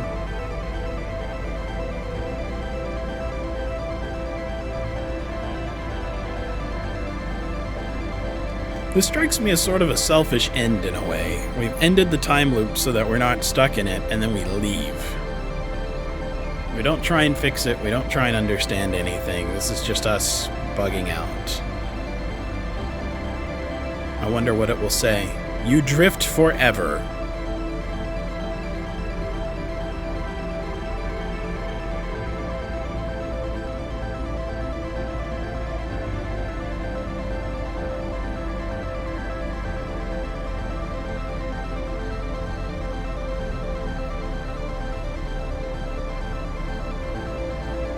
I will say our species seems to be pretty hardy. We're living on marshmallows and fish stew and sap wine. And there's kids, but Esker's the oldest person I think that we've seen. The guy who's whistling and lives on the Adelrock.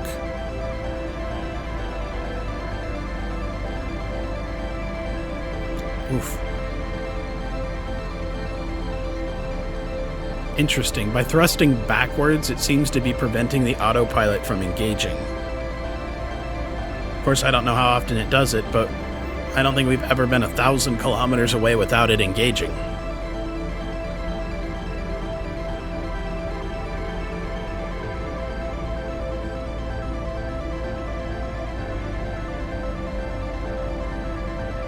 Okay, we're going 10 kilometers a second and still continuing to accelerate.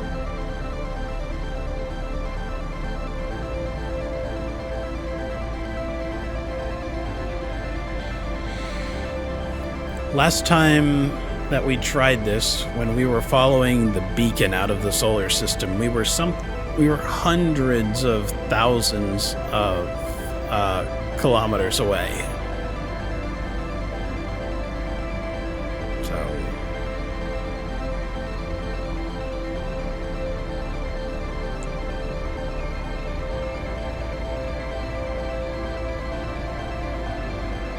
we are off the friggin' map, though. I'm going to reduce the sound a little bit. That's still a bit high. Oh, that's way too much.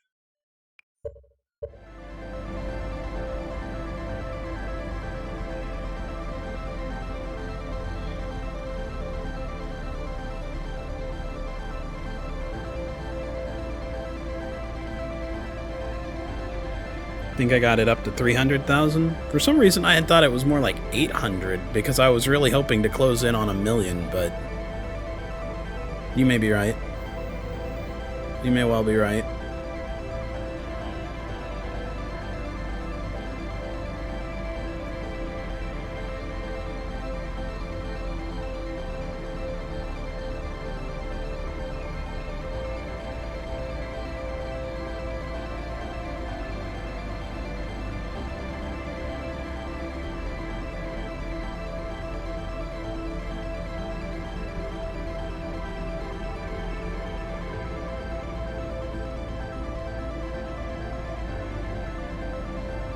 You know, I bet we could equip the signal scope in here, everybody. The diegetic sound is so high. It's what we used for range finding last time, though. Because we were way too far. We didn't lock onto the sun. In fact, maybe it's the lock-on that's preventing the autopilot from engaging, because we did not lock onto anything when we tried to fly. Last time, we just pointed away and thrusted. We just pretty much lifted off from our planet. I don't know. 800's looking more and more unlikely, but we did spend 8 to 10 minutes getting the core, which is a lot of time for acceleration. Whichever way, I hope that we still manage to make it outside of the sphere of influence so that we can see something.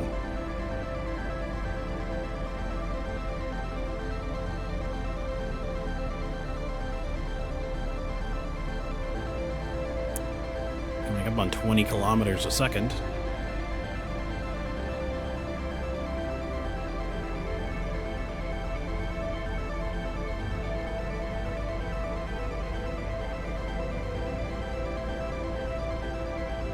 What do you think minimum safe distance is for a nova like this? I know it says supernova, but I feel like it's almost certainly a nova. Just given that it's either a yellow dwarf or, well, it's rapidly going along to red giant, but it appears to start off as kind of a yellow-orange dwarf.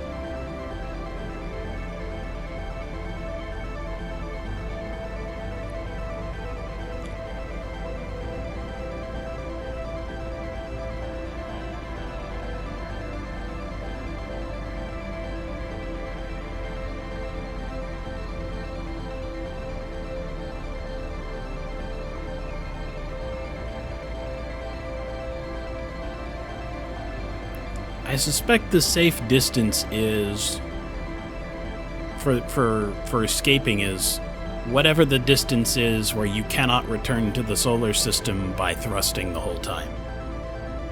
There will be an equation plotting acceleration versus time versus distance.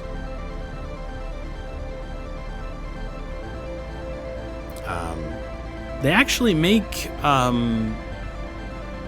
similar sorts of equations for rockets and stuff like that. Back in the day, classic science fiction stuff referred to them fairly frequently as brachistochrone trajectories.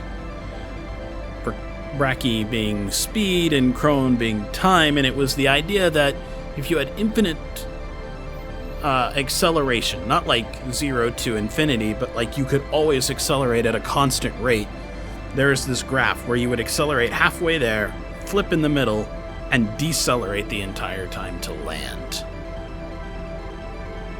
That was the fastest possible trajectory, and it's something that we can actually do in our ship and have done a few times where we get close to a planet, and I would thrust towards it and then flip around and brake. Because when you don't seem to have to worry about fuel, that's the best way to do things. Yeah, that's true. The distances for this are incredibly small. In my mind, I'm blowing them up by, factors of 10 or something, but yeah. Approaching 10,000 kilometers out, which is extraordinary when planets are maybe 30 kilometers apart. We are traveling the whole distance from our sun to our furthest planet right now every second. Because I want to say some of the furthest distances I ever saw across the solar system were maybe 30. So actually, it's not even from the sun, it's almost from one side of the solar system to the other. We are booking it.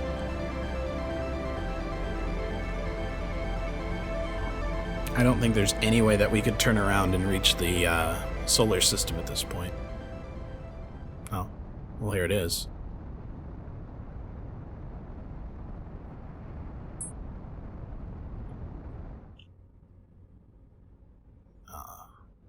I lost. Whoa. Yeah, we're over. It's too far. It's too many digits.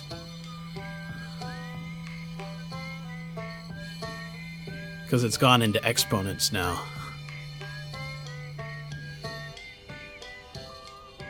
Which means I don't think that we came this far out even when we did the probe before. Right? We did like...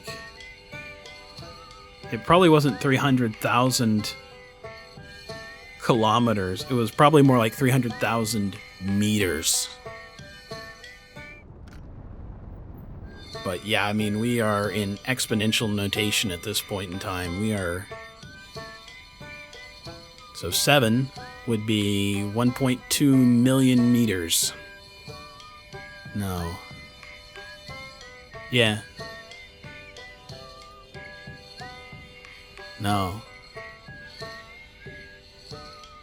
10 million meters? We're way out there. We're in exponents. We don't even have a speed measurement at this point in time. We're just going so fast. I only see 2 stars left in the sky from this far out. One just disappeared. Nope, there it is. Yeah, there it is, exploding right there. The yellow one on the side. There's one more I see up in the top left-hand corner.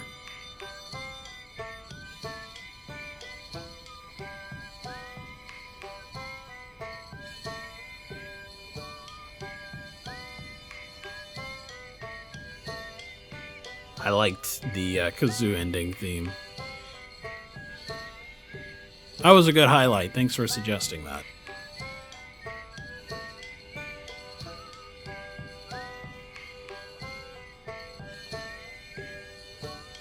Yeah, we're at 1.5 million meters. There we go. And we're fading. Beyond the reach of the supernova, you drift through space until your ship's resources are finally depleted.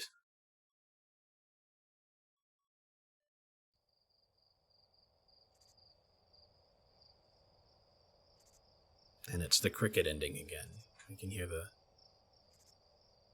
soft, silent sounds.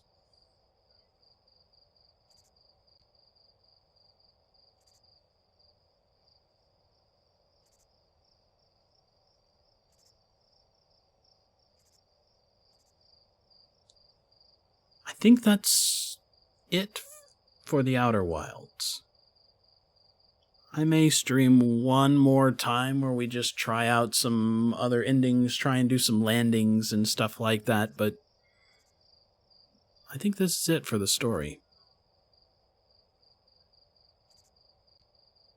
This really was a great game. This is something I wish I could play again for the first time, and I'm sure I'll forget all the specifics of it at some point in time, but it'll be one of those things where in a few years I'll think about playing it, and I'll come across the Quantum Stone and I will go, oh yeah, I kind of remember what I'm supposed to do about that. It will feel like being a little bit psychic, and it certainly won't have the same rush of discovering something myself for the first time. Everybody who's here has, of course, seen this be played, and while I suggest that you play it, do yourself a favor. Since you know at least a little bit of what's going on here, I strongly suggest not looking at the computer inside of your spaceship. You already have a little bit of a hint already from seeing this. You won't need that. You'll be able to explore and learn things on your own.